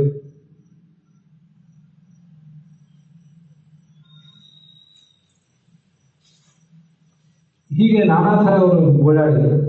ಕೊನೆಗೆ ಭಜ ಮನಾಚನ ಸುಹಾಮನ ಸ್ವಜನ ಶತ್ರುಜಾಂ ಎನ್ನಿಸುವುದನ್ನು ತುಂಬ ಹೊತ್ತು ಅವರು ಹಲ್ಲಿನ ಮೇಲೆ ಓಡಾಡಿದ ಮೇಲೆ ಕೊನೆಗೆ ತಾಸಾಂ ಆವಿರ್ಭೂತೌರಿಹಿ ಸ್ವಯಮಾನ ಮುಖಾಂಬಿತ ಪೀತಾಂಬರಧರಸ್ಸರ್ವಿ ಸಾಕ್ಷಾತ್ ನಮ್ಮದ ಮನ್ಮತ. ಇಷ್ಟೆಲ್ಲ ಅವರು ಓಡಾಡಿದ ಮೇಲೆ ಅವರ ಅಹಂಕಾರವು ಕರಗಿ ಹೋದ ಮೇಲೆ, ಪ್ರೇಮ ಪರಾಕಾಷ್ಠೆಗೆ ಏರಿದ ಮೇಲೆ ಅವನು ಕಾಣಿಸ್ಕೊಂಡ. ಅವ್ರಿಗೆಲ್ಲರಿಗೂ ಹೋದ ಜೀವ ಬಂದಂತಾಯಿತು. ಮತ್ತೆ ಅವನ ಹತ್ರ ಹೋಗಿ ಅವನನ್ನು ಸೇವಿಸಿದರು. ವಸ್ತುತಃ ನಾನು ಇಲ್ಲಿ ಎಲ್ಲ ವಿವರಗಳನ್ನು ಇಲ್ಲಿ ಹೇಳ್ತಿಲ್ಲ. ಈ ನೀವು ಅದನ್ನು ಒಂದ್ಸರಿ ಪ್ರತ್ಯೇಕವಾಗಿ ಕೇಳಿ, ಎಲ್ಲ ಸ್ತ್ರೀಯರು ಪುರುಷರು ಭಾಗವತದ ಪ್ರತ್ಯೇಕ ವಿವರಗಳನ್ನು ಕೇಳಬೇಕು. ಓಪನ್ ಆಗಿ ಹೇಳಲಿಕ್ಕಾಗದೇ ಇರೋಷ್ಟು ವಿವರಗಳಿವೆ. ಇದು ಯಾಕೆಂದ್ರೆ ಹೀಗೆ ಮುಂದೆ ಬರೋದಿಲ್ಲ ಹೇಳ್ತೀನಿ. ಮಾತು ವಿಕ್ರೀಡಿತ ಮೃದವಿದು ವಧೂರ್ವಿಹೇ, ಈ ಕೃಷ್ಣ ಗೋಪಸ್ತ್ರೀಯ ಜೊತೆ ಹೀಗೆ ವಿಹಾರ ಮಾಡಿದ್ದಲ್ಲ, ಶ್ರದ್ಧಾನ್ವಿತೋ ಅನುಶ್ರುತಿಯ ವರ್ಣಯೇಜ್ಯ, ಇದನ್ನು ಶ್ರದ್ಧೆಯಿಂದ ಯಾರು ಹೇಳ್ತಾರೆ ಕೇಳ್ತಾರೆ ಅವರಿಗೆ ಭಗವಂತನಲ್ಲಿ ಭಕ್ತಿ ಪರಾಂ ಪ್ರತಿಲಭ್ಯ ಕಾಲೇ ಹೃದ್ರೋಗಂ ಆಶು ಅಪನಯತೆ. ನಮ್ಮೆಲ್ಲರ ಹೃದಯದ ದೊಡ್ಡ ರೋಗ ಅಂದ್ರೆ ಕಾಮ. ಯಮನದಲ್ಲಿ ಇರಲಿ, ಮುಪ್ಪಿನಲ್ಲಿ ಇರಲಿ, ಕಾಮ ಅನ್ನೋ ಹೋಗೋದಿಲ್ಲ. ಕೈಯಿಂದ ಎಷ್ಟಾಗ್ತಂತ ವಿಷಯ ಬೇರೆ. ಅಂತ ಅಸಹಜವಾದ ಕಾಮ ಅಥವಾ ಸಹಜವಾದ ಕಾಮ ಅನ್ನೋದು ನಮ್ಮನ್ನು ಬಿಟ್ಟು ಹೋಗೋದಿಲ್ಲ. ಕಾಮದಿಂದ, ಇಂಥ ದುಷ್ಟ ಮನೋಭಾವದಿಂದ ಎಷ್ಟೆಷ್ಟು ಅನರ್ಥಗಳಾಗೋಗಿದೆ ಈ ಜಗತ್ತಿನಲ್ಲಿ. ಅದರಿಂದ ಅನರ್ಥ. ಇದೊಂದು ನಿಜವಾದ ಹೃದ್ರೋಗ ಅಂದ್ರೆ ಯಾವುದು? ನಮ್ಮ ಹೃದ್ರೋಗ ಅಂದ್ರೆ ಹಾರ್ಟ್ನಲ್ಲಿ ಏನೋ ಬ್ಲಾಕ್ ಆಗಿರೋದು, ಅದಕ್ಕೊಂದು ಸ್ಟಂಟ್ ಹಾಕಬೇಕು, ECG ಮಾಡಬೇಕು, ಎಂಜಿಯೋಗ್ರಾಮ್ ಮಾಡಬೇಕು ಅಂತ ಏನೇನೋ ಓಡಾಡ್ಬೇಕು. ಅದು ಹೊರಗಿನ ಹೃದಯದ ರೋಗ. ಮನಸ್ಸಿನ ಮುಖ್ಯವಾದ ರೋಗ ಅಂದ್ರೆ ಕಾಮ, ಕ್ರೋಧ, ಲೋಭ, ಮೋಹ, ಮದ, ಮಾತ್ಸರ್ಯ. ಇವೇ 6 ದುರ್ಗುಣಗಳು ಅಂತ ಹೇಳ್ತಿರ್ತಾರೆ. ಅದರಲ್ಲಿ ಕಾಮ ಒಂದು. ಸ್ತ್ರೀ ಕಾಮ, ಪುರುಷನಿಗೆ ಸ್ತ್ರೀ ಬಗ್ಗೆ, ಸ್ತ್ರೀಗೆ ಪುರುಷನ ಬಗ್ಗೆ ಇರೋ ಕಾಮ ಏನಿದೆ, ತಪ್ಪಾದ ಕಾಮ, ಅದೊಂದು ರೋಗ. ಅದನ್ನು ಭಾಗವತ ತಾತ್ಪರ್ಯದಲ್ಲಿ ಬೇರೆ ಬೇರೆ ಕಡೆ ಹೇಳ್ತಾರೆ. ಪ್ರಾಜಾಪತ್ಯ ಬ್ರಹ್ಮಚರ್ಯ ಏಕ ಭಾರ್ಯಾರ್ಥ ಕಾಮಿತ. ನಾವೆಲ್ಲ ಮದುವೆ ಆದರೂ ಕೂಡ ಬ್ರಹ್ಮಚಾರಿಗಳಾಗಿರುವ ಸಾಧ್ಯತೆ ಇದೆ. ಹೇಗೆ ಅಂತ ಪ್ರಾಜಾಪತ್ಯ ಬ್ರಹ್ಮಚರ್ಯ ಅಂತ. ಬ್ರಹ್ಮಚರ್ಯ ಅನ್ನೋದು 2 ಥರದ್ದು. ಒಂದು ಮದುವೆನೇ ಮಾಡ್ಕೊಳ್ಳೋದೇ ಸನ್ಯಾಸಿಯಾಗಿರುವುದು, ಜೀವಮಾನ ಪೂರ್ತಿ ಬ್ರಹ್ಮಚಾರಿಯಾಗಿರುವುದು ಒಂದು. ಅಥವಾ ಮದುವೆ ಮಾಡ್ಕೊಂಡ್ರು ಕೂಡ ಒಂದು ಸನ್ಯಾಸ ತಗೊಂಡ್ಬಿಟ್ರೆ ಅದು ಒಂದು ರೀತಿ ಬ್ರಹ್ಮಚರ್ಯವೇ.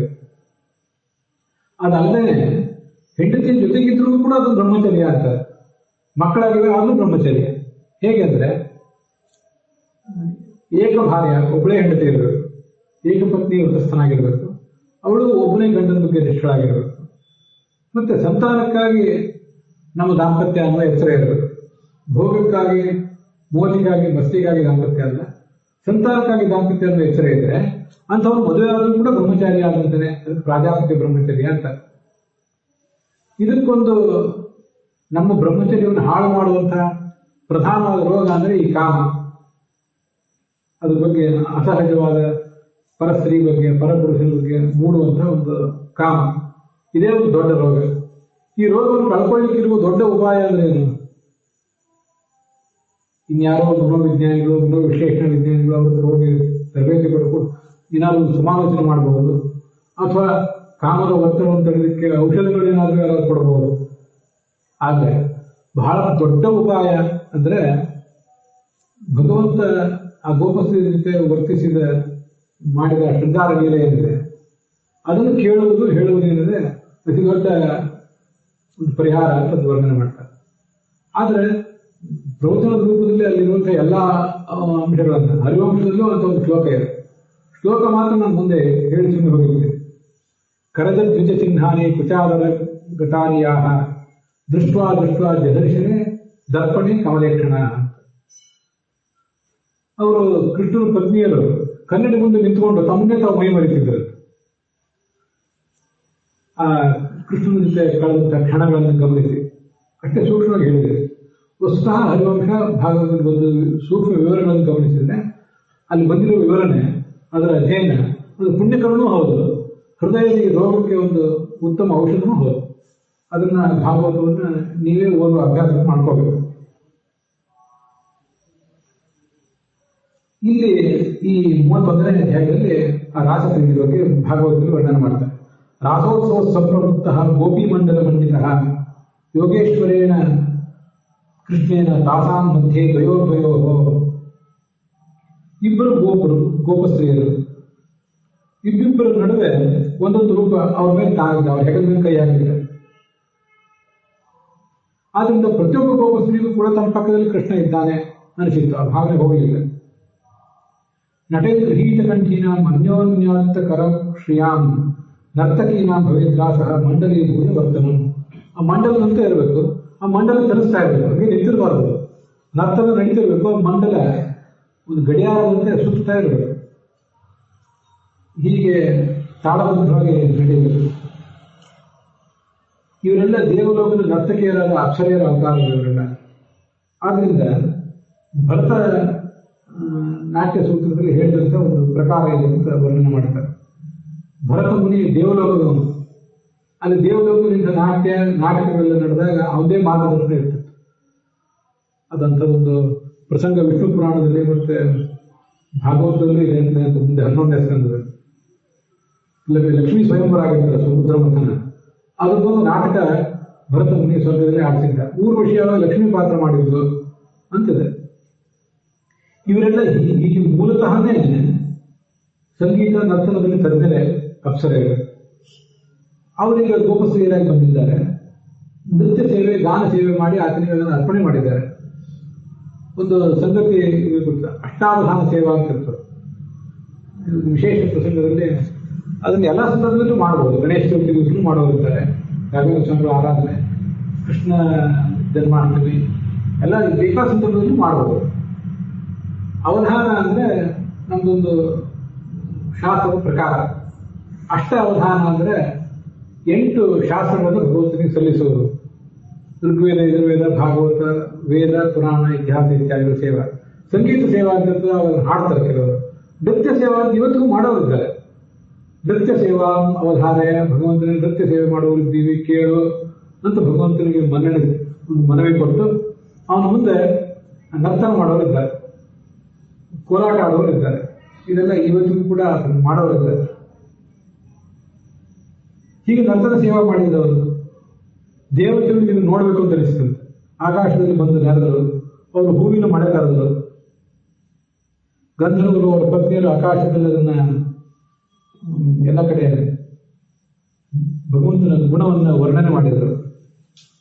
ಇಡೀ ವಿಶ್ವದಲ್ಲಿ ಎಲ್ಲ ಕಡೆಯೂ ಕೂಡ ಆ ಗೋಪಸ್ತ್ರೀಯ ಕೈ ಬಳೆಗಳ ನಾದ, ಕಾಲ್ಗೆಜ್ಜೆಗಳ ನಾದ, ಸೊಂಟಕ್ಕೆ ಅವರು ಕಟ್ಕೊಂಡಿರುವಂತಹ ಓಡ್ಯಾಣ ಅಂತ ಇರ್ತದೆ ಕಿರುಗೆಜ್ಜೆ, ಅದರ ನಾದ ಅದೆಲ್ಲ ಕಡೆ ತುಂಬಿಕೊಂಡಿತ್ತು. ತುಮುಲು ರಾಸಮಂಡಲೆ ಈ ಭೂಮಿಯಲ್ಲಿ ತುಂಬಿಕೊಂಡಿತ್ತು ಅಂತಿಲ್ಲ, ಅಂತೂ ಆ ಪರಿಸರದಲ್ಲಿ, ಯಮುನಾ ನದಿಯ ಪರಿಸರದಲ್ಲಂತೂ ಅದು ತುಂಬಿಕೊಂಡಿತ್ತು.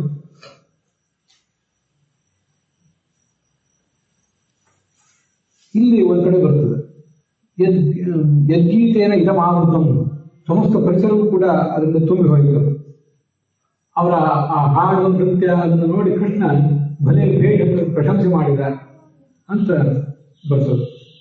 ಇಲ್ಲೂ ಕೃಷ್ಣನ ನಾವಿಷ್ಟೆಲ್ಲ ಅವನ ರಾಸಕ್ರೀಡೆಯನ್ನು ನಾವು ಕೇಳುವಾಗ ಒಂದು ಸಂಗತಿ ಮುಂದೆ ಇದೇ 10ನೇ ಸ್ಕಂದದಲ್ಲಿ ಒಂದು ಬರೋದಿದೆ, 1ನೇ ಸ್ಕಂದದಲ್ಲಿ ಒಂದು ಬಂದಿತ್ತು. ಆ 2 ಶ್ಲೋಕಗಳನ್ನ ನಾನು ಮೇಲಿನ ಮೇಲೆ ಅನುಸಂಧಾನ ಮಾಡ್ತೇನೆ.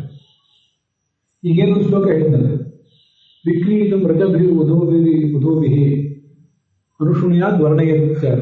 ಈ ಎಲ್ಲ ಶ್ಲೋಕಗಳನ್ನು ನಿತ್ಯ ನಾವು ಹೇಳೋಕೆ ನಮ್ಮ ವ್ಯಕ್ತಿತ್ವ ಪಕ್ವವಾಗಬೇಕು, ಕಾಮಕ್ರೋಧಾದಿಗಳ ಉಪಟಳ ನಮ್ಗೆ ಆಗಬಾರದು ಅಂತಿದ್ರೆ ಭಗವಂತನ ಈ ಲೀಲೆಯನ್ನು ನಿತ್ಯ ಸ್ಮರಿಸಬೇಕು.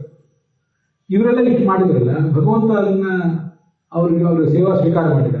ಆದ್ರೆ ವಸ್ತುತಃ ಅವನು ಎಂಥ ಮಹಾಯೋಗೀಶ್ವರ ಆಗಿದ್ದ ಅಂದ್ರೆ, ನಾವು ಈ ಗೃಹಸ್ಥಾಶ್ರಮಿಗಳಾಗಿ ಇದರಲ್ಲಿ ತೊಡಗಿದಾಗ ನಮ್ಮ ಮನಸ್ಸು ಇದರಲ್ಲಿ ಸಿಕ್ಕೊಂಡ್ಬಿಡ್ತು. ಅದು ಹೊರಗೆ ಬರಬೇಕು ಅಂದ್ರೆ ಬಹಳ ಚಡಪಡಿಸ್ತದೆ.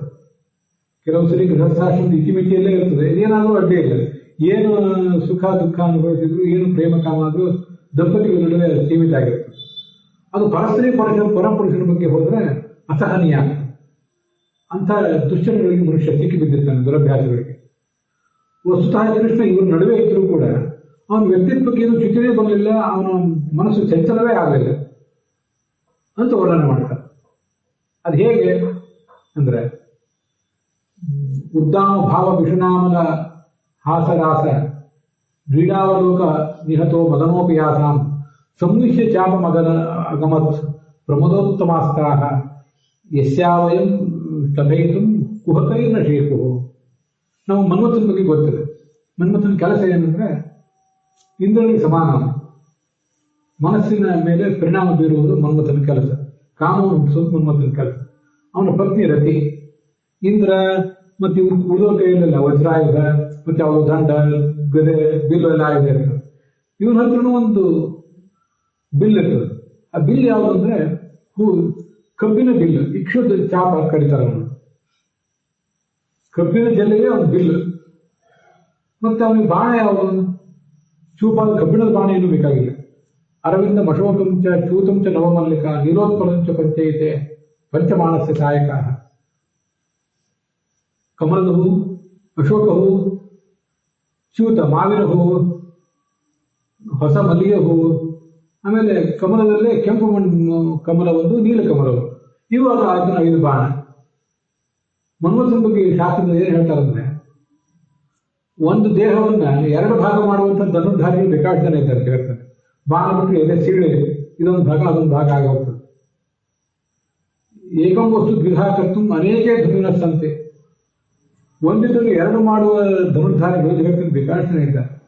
2 ಇದ್ದಲ್ಲಿ 1 ಮಾಡುವ ಧನುರ್ಧಾರೆ ಈ ಮನ್ಮಥ ಏನ್ ಮಾಡ್ತಾರೆ ಅಂದ್ರೆ, ಇಬ್ರು ಗಂಡು ಹೆಣ್ಣುಗಳ ಮೇಲೆ ಬಾಣ ಬಿಟ್ರೆ ಆ ಇಬ್ರು ಗಂಡು ಹೆಣ್ಣು ಒಂದಾಗಿರ್ತಾರಲ್ಲ, ಎರಡಿಂದ ಒಂದಾಗ್ತದಲ್ಲ, ಅಪೂರ್ವ ಧನುರ್ಧರ ಇವನು ಅಂತ ಒಂದು ವರ್ಣನೆ ಮಾಡ್ತಾರೆ. ಶಿವನ ಮೇಲೂ ಬಾಣಪ್ರಯೋಗ ಮಾಡಿಬಿಟ್ಟಿದ್ದಾನು. ಶಿವ ನಾವು ಹಿಂದೆ ನೋಡಿದ್ದೇವೆ, ಈ ದಕ್ಷಿಣ ಯಜ್ಞಕ್ಕೆ ಅವನಿಗೆ ಆಹ್ವಾನ ಇರಲಿಲ್ಲ. ಅವಾಗ ಸತಿಯಲ್ಲಿ ಹೋದ್ದು, ಅವಳಿಗೆ ಅವಮಾನ ಆಯಿತು, ಅವ್ರ ಶರೀರ ಬಿಟ್ಟು ಬಿಟ್ಟರು. ಅದಾದ್ಮೇಲೆ ಶಿವ ಎಷ್ಟೋ ದೀರ್ಘಕಾಲ ಬ್ರಹ್ಮಚಾರಿಯಾಗಿ ಉಳಿದುಬಿಟ್ಟ. ಶಿವಪಾರ್ವತಿಯಿಂದ ಹುಟ್ಟುವ ಮಗುವಿನಿಂದ ನನಗೆ ಸಾವು ಬರಬೇಕು ಅಂತ ಒಬ್ಬ ವರ ತಗೊಂಡ್ಬಿಟ್ಟಿದ್ದ, ತಾರಕ ಅಂತ ಒಬ್ಬ ರಾಕ್ಷಸ. ಶಿವನ ಹೆಂಡತಿ ಸತ್ತೋಗಿದ್ದಾಳೆ, ಇನ್ನು ಮದುವೆ ಆಗೋದು ಯಾವಾಗ, ನಾನು ಸಾಯೋದು ಯಾವಾಗ ಅಂತ ಅವನಿಗೆ ಆಲೋಚನೆ. ಆಗ ಅದೇ ಸತೀದೇವಿ ಪರ್ವತರಾಜನ ಮಗಳಾಗಿ ಪಾರ್ವತಿಯಾಗಿ ಹುಟ್ಟಿದ್ದು, ಹಿಮಾಲಯ ಪರ್ವತದ ಮಗಳಾಗಿ. ಆದ್ರೆ ಮದುವೆ ಆಗೋದು ಯಾವಾಗ? ಆ ಪಾರ್ವತಿ ತಾನು ಶಿವನನ್ನೇ ಮದುವೆ ಆಗ್ತೀನಿ ಅಂತ ಅವನಿಗೆ ತಪಸ್ಸು ಮಾಡಲಿಕ್ಕೆ, ಅವನು ಶಿವ ತಪಸ್ಸು ಮಾಡುವಾಗ ಅವನಿಗೆ ಸೇವಾ ಮಾಡಬೇಕು. ಅದು ಶಿವ ಕಣ್ಣು ಮುಚ್ಚಿ ಕೂತ್ಬಿಟ್ಟಿದ್ದ, ನೋಡ್ತಾನೆ ಇರಲಿಲ್ಲ ಪಾರ್ವತಿ. ದೇವತೆಗಳೆಲ್ಲ ಏನ್ ಮಾಡಿದ್ರು, ಮನ್ಮಥನ್ ಕಳಿಸಿದ್ರು, ಹೋಗೊಂದು ಬಾಣಪ್ರಯೋಗ ಮಾಡೋದು. ಬೇರೆ ಬೇರೆ ನಮ್ಮಂತವ್ರ ಮೇಲೆ ಬಾಣಪ್ರಯೋಗ ಮಾಡಿದ್ರೆ ಇದರಿಂದ ಆಗುವ ಸಮಾಜ ಕಲ್ಯಾಣದ ಕೆಲಸ ಅಷ್ಟರಲ್ಲೇ ಇದೆ, ಇನ್ನು ನಮ್ಮ ಕುಟುಂಬ ಬೆಳೀತದೆ ಅಷ್ಟೇ. ಮನ್ಮಥ ಶಿವನ ಮೇಲೆ ಬಾಣಪ್ರಯೋಗ ಮಾಡಿದ್ರೆ ಶಿವಪಾರ್ವತಿಯರ ಮಿಲನ ಆಗಿ ಕುಮಾರಸ್ವಾಮಿ ಸ್ಕಂದ ಹುಟ್ಟಿ ಅದರಿಂದ ತಾರಕಾಸುರನ ಸಂಹಾರ ಆಗ್ತದೆ. ಇದು ದೇವ ಕಾರ್ಯ. ಆಯ್ತು, ಅವನು ಬಾಣ ಬಿಟ್ಟ. ಬಾಣ ಬಿಟ್ಟಾಗ ಶಿವ ಕಣ್ತೆಗದ ಎದುರು ಪಾರ್ವತಿ ಇದ್ದು, ಒಂದು ಮನಸ್ಸು ಚಿಂತನೆ ಆಯ್ತು ಒಂದು ಕಾರಣಕ್ಕೆ. ಆದ್ರೆ ಅವನಿಗೆ ಸಿಟ್ಟು ಬಂತು, ಮನಸ್ಸು ಚಿಂತನೆ ಆಯಿತು, ಪಾರ್ವತಿ ಮೇಲೆ ಅವನ ಗಮನ ಹರಿಯಿತು, ಕಾಮ ಹುಟ್ಟಿತು, ಅದೆಲ್ಲ ಸರಿ. ಆದ್ರೆ ಅವನಿಗೆ ಸಿಟ್ಟು ಬಂದು ಮೂರನೇ ಕಣ್ಣು ತೆಗೆದು ಆ ಮನ್ಮಥನ ಸುಟ್ಟು ಬೂದಿ ಮಾಡಿಬಿಟ್ಟ. ಮನ್ಮಥನ ಅಂಗವೇ ಬೆಂದು ಬೂದಿಯಾಗಬೇಕು. ಅವಾಗ ರತಿ ಅವನ ಹೆಂಡತಿ ಅವನು ಪ್ರಾರ್ಥನೆ ಮಾಡಿದ, ನನ್ನ ಗಂಡನ ನಿಮಗೆ ಅನುಗ್ರಹ ಮಾಡಬೇಕು ಅಂತ. ಅವಾಗ ಅವನೇನು ಹೇಳಿದ, ಮುಂದೊಂದು ಕಾಲದಲ್ಲಿ ಮತ್ತೆ ಅವನಿಗೆ ಸಿಗ್ತಾನೆ. ಈಗ ಅವನ ಅಂಗ ಬೆಂದು ಹೋಗಿದೆ, ಆದ್ರೆ ಅನಂಗನಾಗಿಯೇ ಅವನ ನಿನ್ನ ಜೊತೆ ಇರ್ತಾನೆ. ಅನಂಗ ಅಂದ್ರೆ ಅಂಗರಹಿತ. ಮನ್ಮಥನಿಗೆ ಅದರಿಂದ ಅನಂಗ ಅಂತ ಇನ್ನೊಂದು ಹೆಸರು. ಅವನು ನಿಮ್ ಜೊತೆ ಇದ್ದೇ ಇರ್ತಾನೆ, ನಿಮ್ಮ ದಾಂಪತ್ಯಕ್ಕೆ ಏನು ಚ್ಯುತಿ ಬರೋದಿಲ್ಲ. ಮತ್ತೆ ಅವನು ಕೃಷ್ಣನ ಮಗನಾಗಿ ಪ್ರದ್ಯುಮ್ನಾಗಿ ಮತ್ತೆ ನೀನು ಅಲ್ಲಿ ಅವನ ಪತ್ನಿಯಾಗಿ ಅಲ್ಲಿ ಮುಂದುವರಿದಿ ಅಂತ ಶಿವ ಒಂದು ವರ ಕೊಡ್ತಾನೆ ಅಂತ ಒಂದು ಕಥೆ ಇದೆ. ಶಿವನ ಮೇಲೆ ಬಾಣ ಪ್ರಯೋಗ ಮಾಡಿದ ಮನ್ಮಥನು, ಇದು ಅವನ ಕೆಲಸ. ಆ ಮನ್ಮಥ ಈ ಕೃಷ್ಣ ಮತ್ತೆ ಗೋಪಸ್ತ್ರೀಯರು ಇವನ್ನೆಲ್ಲ ನೋಡಿ ಇವ್ರ ಮೇಲೆ ಬಾಣ ಪ್ರಯೋಗ ಮಾಡಬೇಕು ಅಂತ ಅನ್ಕೊಂಡಂತ, ಕಾಮ ಹುಟ್ಟಬೇಕು. ಆದರೆ ಅವನು ಅಲ್ಲಿ ತನ್ನ ಬಾಣ ಬಿಲ್ಲು ಎಲ್ಲ ತಗೊಂಡು ಬಂದು ಬಾಣ ಪ್ರಯೋಗ ಮಾಡಬೇಕು ಅಂತ ಪ್ರಯತ್ನ ಪಟ್ಟರು ಕೂಡ ಇದೇನು ಬೇಕಾಗಿಲ್ಲ, ಈ ಬಾಣ ಪ್ರಯೋಗ ಅಗತ್ಯವೇ ಇಲ್ಲ ಅಂತ ಕೂಡ ಬಾಣವನ್ನೇ ಬಿಸಾಕ್ಬಿಟ್ಟು ಬಾಣ ಬಿಲ್ಲು ಎರಡು. ಯಾಕೆಂದ್ರೆ ಕೃಷ್ಣನ ಮೇಲೆ ಆ ಗೋಪಸ್ತ್ರೀಯರೇ ಬೇಕಾದಷ್ಟು ತಮ್ಮ ಹಾವ ಭಾವ ವೈಯಾರ ವಿಲಾಸ ಎಲ್ಲ ಪ್ರಯೋಗ ಮಾಡಿ ಅವನನ್ನು ವಶಪಡಿಸ್ಕೊಳ್ಳೋ ಪ್ರಯತ್ನ ಪಡ್ತಿದ್ದಾರೆ. ಮತ್ತೆ ಇದ್ರ ಮೇಲೆ ನಾವು ಬಾಣ ಪ್ರಯೋಗ ಮಾಡುವುದೇನಿದೆ? ನನ್ನ ಬಾಣ ಪ್ರಯೋಗದಿಂದ ಕಾಮ ಹುಟ್ಟಿ ಕೃಷ್ಣನ ಮನಸ್ಸಿನಲ್ಲಿ ಕಾಮ ಹುಟ್ಟಬೇಕಾದ್ದೇನಿದೆ? ಗೋಪಸ್ತ್ರೀಯರ ಮನಸ್ಸಿನಲ್ಲಿ ಕಾಮ ಅನುರಾಗ ಹುಟ್ಟಬೇಕಾದ್ದೇನಿದೆ? ಅವ್ರು ತಮ್ಮ ನನ್ನೆಲ್ಲ ಬಾಣ ಪ್ರಯೋಗಕ್ಕಿಂತ ಹೆಚ್ಚು ಬಲಿಷ್ಠವಾದದ್ದು ಅವರ ಹಾವ ಭಾವ, ಅವರ ವೈಯಾರ ಅಂತ ಆ ಮನ್ಮಥ ಅದನ್ನು ಆಲೋಚನೆ ಮಾಡಿ ನಾಚಿ ಆ ಬಿಲ್ಲು ಬಾಣ ಎಲ್ಲ ಬಿಸಾಕಿಬಿಟ್ರಂತ. ಭಾಗವತ ಒಂದೇ ಸ್ಥಳದಲ್ಲಿ ಮಾತು ಬರ್ತದೆ. ಆದರೆ ಅಂಥ ಗೋಪಸ್ತ್ರೀಯರ ಹಾವಭಾವ ಕೃಷ್ಣನ ಮೇಲೆ ಪರಿಣಾಮ ಬೀರಲಿಲ್ಲ. ಅವನ ಜೊತೆ ವಿಹರಿಸಿದ, ಅವನನ್ನ ನಟನಂತೆ ಅಂತ ವರ್ಣನೆ ಮಾಡ್ತಾರೆ ಅನೇಕ ಕಡೆ. ನಟರಾದವರು ಬೇರೆ ಬೇರೆ ಥರದ ಪಾತ್ರಗಳನ್ನು ಮಾಡ್ತಿರ್ತಾರೆ, ಅವ್ರ ಮನಸ್ಸಲ್ಲಿ ಅಂಟ್ಕೊಂಡಿರೋದಿಲ್ಲ. ಕೆಲವು ಕೈಯಲ್ಲಾರು ಅಂಟ್ಕೋಬಹುದು, ಅದು ವಿಚಾರ ಬೇರೆ. ಸಾಮಾನ್ಯವಾಗಿ ಅಂಟ್ಕೊಳ್ಳೋದಾದ್ರೆ ಪ್ರತಿನಿತ್ಯ ಎಲ್ಲೆಲ್ಲ ಇಟ್ಕೋಬೇಕು. ಭಗವಂತ ನಟನಂತೆ ಅವನು ಯಾವ್ಯಾವ ಜೀವದ ಜೊತೆಗೆ ಹೇಗೆ ವ್ಯವಹರಿಸಬೇಕು, ಹೇಗೆ ನಡ್ಕೋಬೇಕು, ಹಾಗೆ ನಡ್ಕೊಂಡು ಸುಮ್ಮನೆ ಆಗ್ತಾನಷ್ಟೇ. ವಸ್ತುತಃ ಅವನಿಗೆ ಇದರಿಂದ ಏನೂ ಆಗಬೇಕಾಗಿಲ್ಲ. ಹಾಗೆ ಅವನು ಕುಹಕ, ಏನು ಕುಹಕ ಏನು ವೈಯಾರ ಎಲ್ಲ ಮಾಡಿದ್ರು ಅವನು ಮಣಿಲೇ ಇಲ್ಲ ಅಂತಂತಾರೆ. ಹಾಗೆ ಮುಂದೆ 11ನೇ ಸ್ಕಂದದಲ್ಲಿ ಇದು ಈಗ ಅವನ ಚಿಕ್ಕ ವಯಸ್ಸಿನಿಂದ ಆಯಿತು. ಮಾಯಾವಲೋಕ ಲವ ದರ್ಶಿತ ಭಾವಹಾರಿ ಭೂಮಂಡಲ ಪ್ರಹಿತ ಸೌಹೃತ ಮಂತ್ರ ಶೌಂಡೈ ಪತ್ನಸ್ತು ಷೋಡಶತಂ ಯಮ ಅಂಗಬಾಣೈ. ಮನ್ಮಥನ ಬಾಣವೇ ಬೇಕಾಗಿಲ್ಲ, ಅವರ ಹಾವಭಾವ ಅದೇ ದೊಡ್ಡ ಬಾಣ, ಅದೇ ದೊಡ್ಡ ಬಿಲ್. ಆದ್ರೆ ಕಥಯಿತು ನ ಕರ್ಣೇಶ್ನ ಶೇತು, ಅವರಿಗೂ ಕೂಡ ಮನಸ್ಸನ್ನೇ ಚಂಚಲ ಮಾಡ್ಲಿಕ್ಕೆ ಆಗಲಿಲ್ಲ. ಅಂಥ ಯೋಗೇಶ್ವರ. ಇದು ಯಾಕೆ ಇದನ್ನು ಹೇಳೋದು ಅಂದ್ರೆ, ನರನಾರಾಯಣ ಅಂತ ಕೃಷ್ಣನ ಅವತಾರ, ಇನ್ನೊಬ್ಬ ನಾರಾಯಣ ಅವನಿದ್ದಾನೆ, ಅವನು ಭಗವಂತನ ಅವತಾರನೇ. ನಾನು ಆ ಕಥೆ ಮುಂದೆ ಹೇಳಿದ್ದೆ. ತಪಸ್ಸು ಮಾಡ್ಲಿಕ್ಕೆ ಕೂತಿದ್ದ, ಇವನೇನೋ ತಪಸ್ಸು ಮಾಡ್ಲಿಕ್ಕೆ ಕೂತಿದ್ದಾನೆ, ನಮ್ಗೇನೋ ಧಕ್ಕೆ ತರ್ತಾನೆ. ಸ್ವರ್ಗದ ದೇವತೆಗಳಿಗೆ ಭಯ. ಅವರು ಯಾವ್ಯಾವ ಅಪ್ಸರೆಯನ್ನು ಕಳಿಸಿದ್ರು. ತಪಸ್ಸು ಮಾಡ್ತಾನೆ ಕೂತಿದ್ದ. ತಪಸ್ಸೆಲ್ಲ ಅವರೆಲ್ಲ ಹತ್ರ ಮುಗಿದು ಅವರು ಸೋತರು, ಇವನೇನು ಮನಸ್ಸಂಚಲ ಆಗಲಿಲ್ಲ ಎಂದು ಕೊನೆಗೆ ಒಂದ್ಸರಿ ಜೋರಾಗಿ ನಕ್ಬಿಟ್ಟು ಅವರಿಗೆಲ್ಲ ಗಾಬರಿ ಆಯ್ತು. ಇವ್ನು ಮನಸ್ಸಂಚಲ ಆಗ್ತದೆ ಅನ್ಕೊಂಡಿದ್ರೆ ಮನಸ್ಸು ಚಂಚಲ ಆಗಲಿಲ್ಲ, ನಗ್ತಾ ಇದ್ದಾನೆ. ಬೇರೆ ಆಶ್ರಮದ ಒಳಗಿಂದ ಊರ್ವಶಿ ಅಂತ ಕರೆದ, ನೀವೇನು ಅಪ್ಸರೆಯರು, ನಿಮ್ ಸೌಂದರ್ಯ ಅಂತದ್ದು, ನಿಮ್ಮೆಲ್ಲರ ಸೌಂದರ್ಯ ಮೀರಿಸಿದ ಸುಂದರಿ ಇಲ್ಲೊಬ್ಬಳಿದ್ದಾಳೆ, ಇವ್ರು ಕರ್ಕೊಂಡು ಹೋಗ್ರಿ, ಸ್ವರ್ಗದಲ್ಲಿ ಇಟ್ಕೊಳ್ರಿ, ನೀವೆಲ್ಲರಿಗೂ ನಾಯಕಿಯಾಗಿ ಇರ್ತಾಳೆ ಅಂತ ಕಳಿಸ್ಕೊಟ್ರು. ಅವನನ್ನ ಆ ನರ ನಾರಾಯಣ, ಅದರಲ್ಲೂ ನಾರಾಯಣ ರೂಪವನ್ನ ಈ ತರದ ಅಯೋಗ್ಯ ಕಾಮನೆಯಿಂದ ನಾವು ದೂರ ಇರಬೇಕಾದ್ರೆ ಮಾಡಬೇಕು.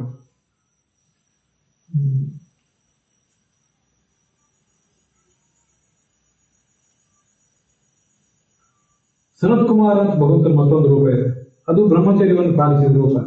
ಸನತ್ ಕುಮಾರ ರೂಪ, ನಾರಾಯಣ ರೂಪ ಮತ್ತೆ ಕೃಷ್ಣನ ರೂಪ, ಇವೆಲ್ಲ ರೂಪಗಳನ್ನ ನಿತ್ಯ ಧ್ಯಾನಿಸಿದರೆ ಅಯೋಗ್ಯವಾದ ಕಾಮನೆ, ದುಷ್ಟ ಕಾಮನೆ, ದುಷ್ಪ್ರವೃತ್ತಿ, ಕೆಟ್ಟ ಹೀನ ಚಾಳಿ ಅವೆಲ್ಲ ಕರಗಿ ಹೋಗ್ತವೆ, ಮನುಷ್ಯ ಚಾರಿತ್ರವಂತನಾಗ್ತಾನೆ ಅಂತ ಶಾಸ್ತ್ರದಲ್ಲಿ ಅದು ವರ್ಣನೆ ಮಾಡ್ತಾರೆ.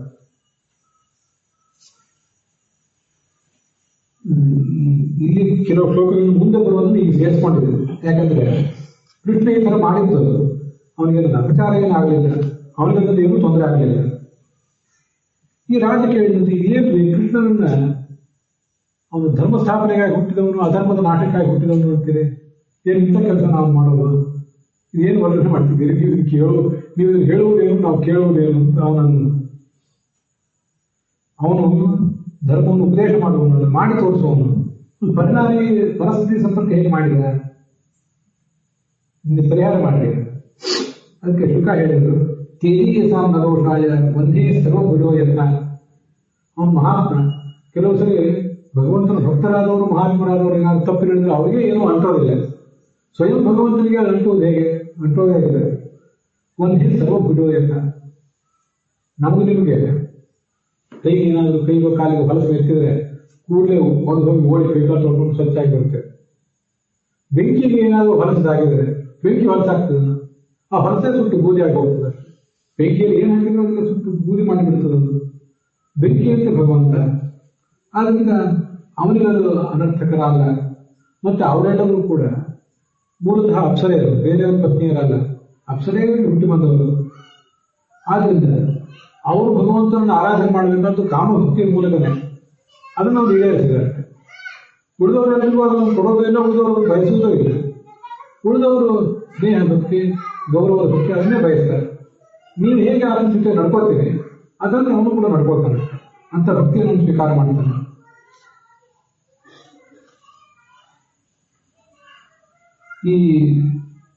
ಇವರೆಲ್ಲ ಸ್ತ್ರೀಯರು ಕೂಡ ಎರಡೆರಡು ರೂಪ ತಾಳಿರ್ತಿದ್ರು. ಒಂದು ರೂಪದಿಂದ ಯಾವತ್ತೂ ತಮ್ಮ ಪತಿಯರು, ಇಲ್ಲಿ ಅವರು ಮದುವೆ ಭೂಲೋಕದಲ್ಲಿ ಅವತಾರ ಮಾಡಿ ಬಂದಾಗ ಅಪ್ಸರೆಯರು ತಮ್ಮ ಮನೆಯಲ್ಲಿ ಒಂದೊಂದು ರೂಪದಿಂದ ಇದ್ದೇ ಇರ್ತಿದ್ರು, ತಮ್ಮ ಗಂಡನ ಜೊತೆ ಇದ್ದೇ ಇರ್ತಿದ್ರು. ಇನ್ನೊಂದು ರೂಪದಿಂದ ಕೃಷ್ಣನ ಹತ್ರ ಬಂದಿರ್ತಿದ್ರು. ಅದರಿಂದ ಅವ್ರ ದಾಂಪತ್ಯಕ್ಕೂ ಭಂಗ ಬರಲಿಲ್ಲ. ಎರಡು ರೂಪ ಇದ್ದಿದ್ದರಿಂದ ಎಲ್ಲವೂ ಸುರಳಿತವಾಗಿ ನಡೆಯಿತು ಅಂತ ವರ್ಣನೆ ಮಾಡ್ತಾರೆ. ರುದ್ರ ಹಾಲಾಹಲ ವಿಷ ಕುಡಿದ್ರೆ ನಾವು ಕುಡಿದ್ರೆ ಬರುತ್ತೇವೆ ಕೇಳ್ತಾರೆ ಶುಕಾಚಾರ್ಯ. ಯಥಾ ರುದ್ರ ಅತಿವದ್ ವಿಷಂ.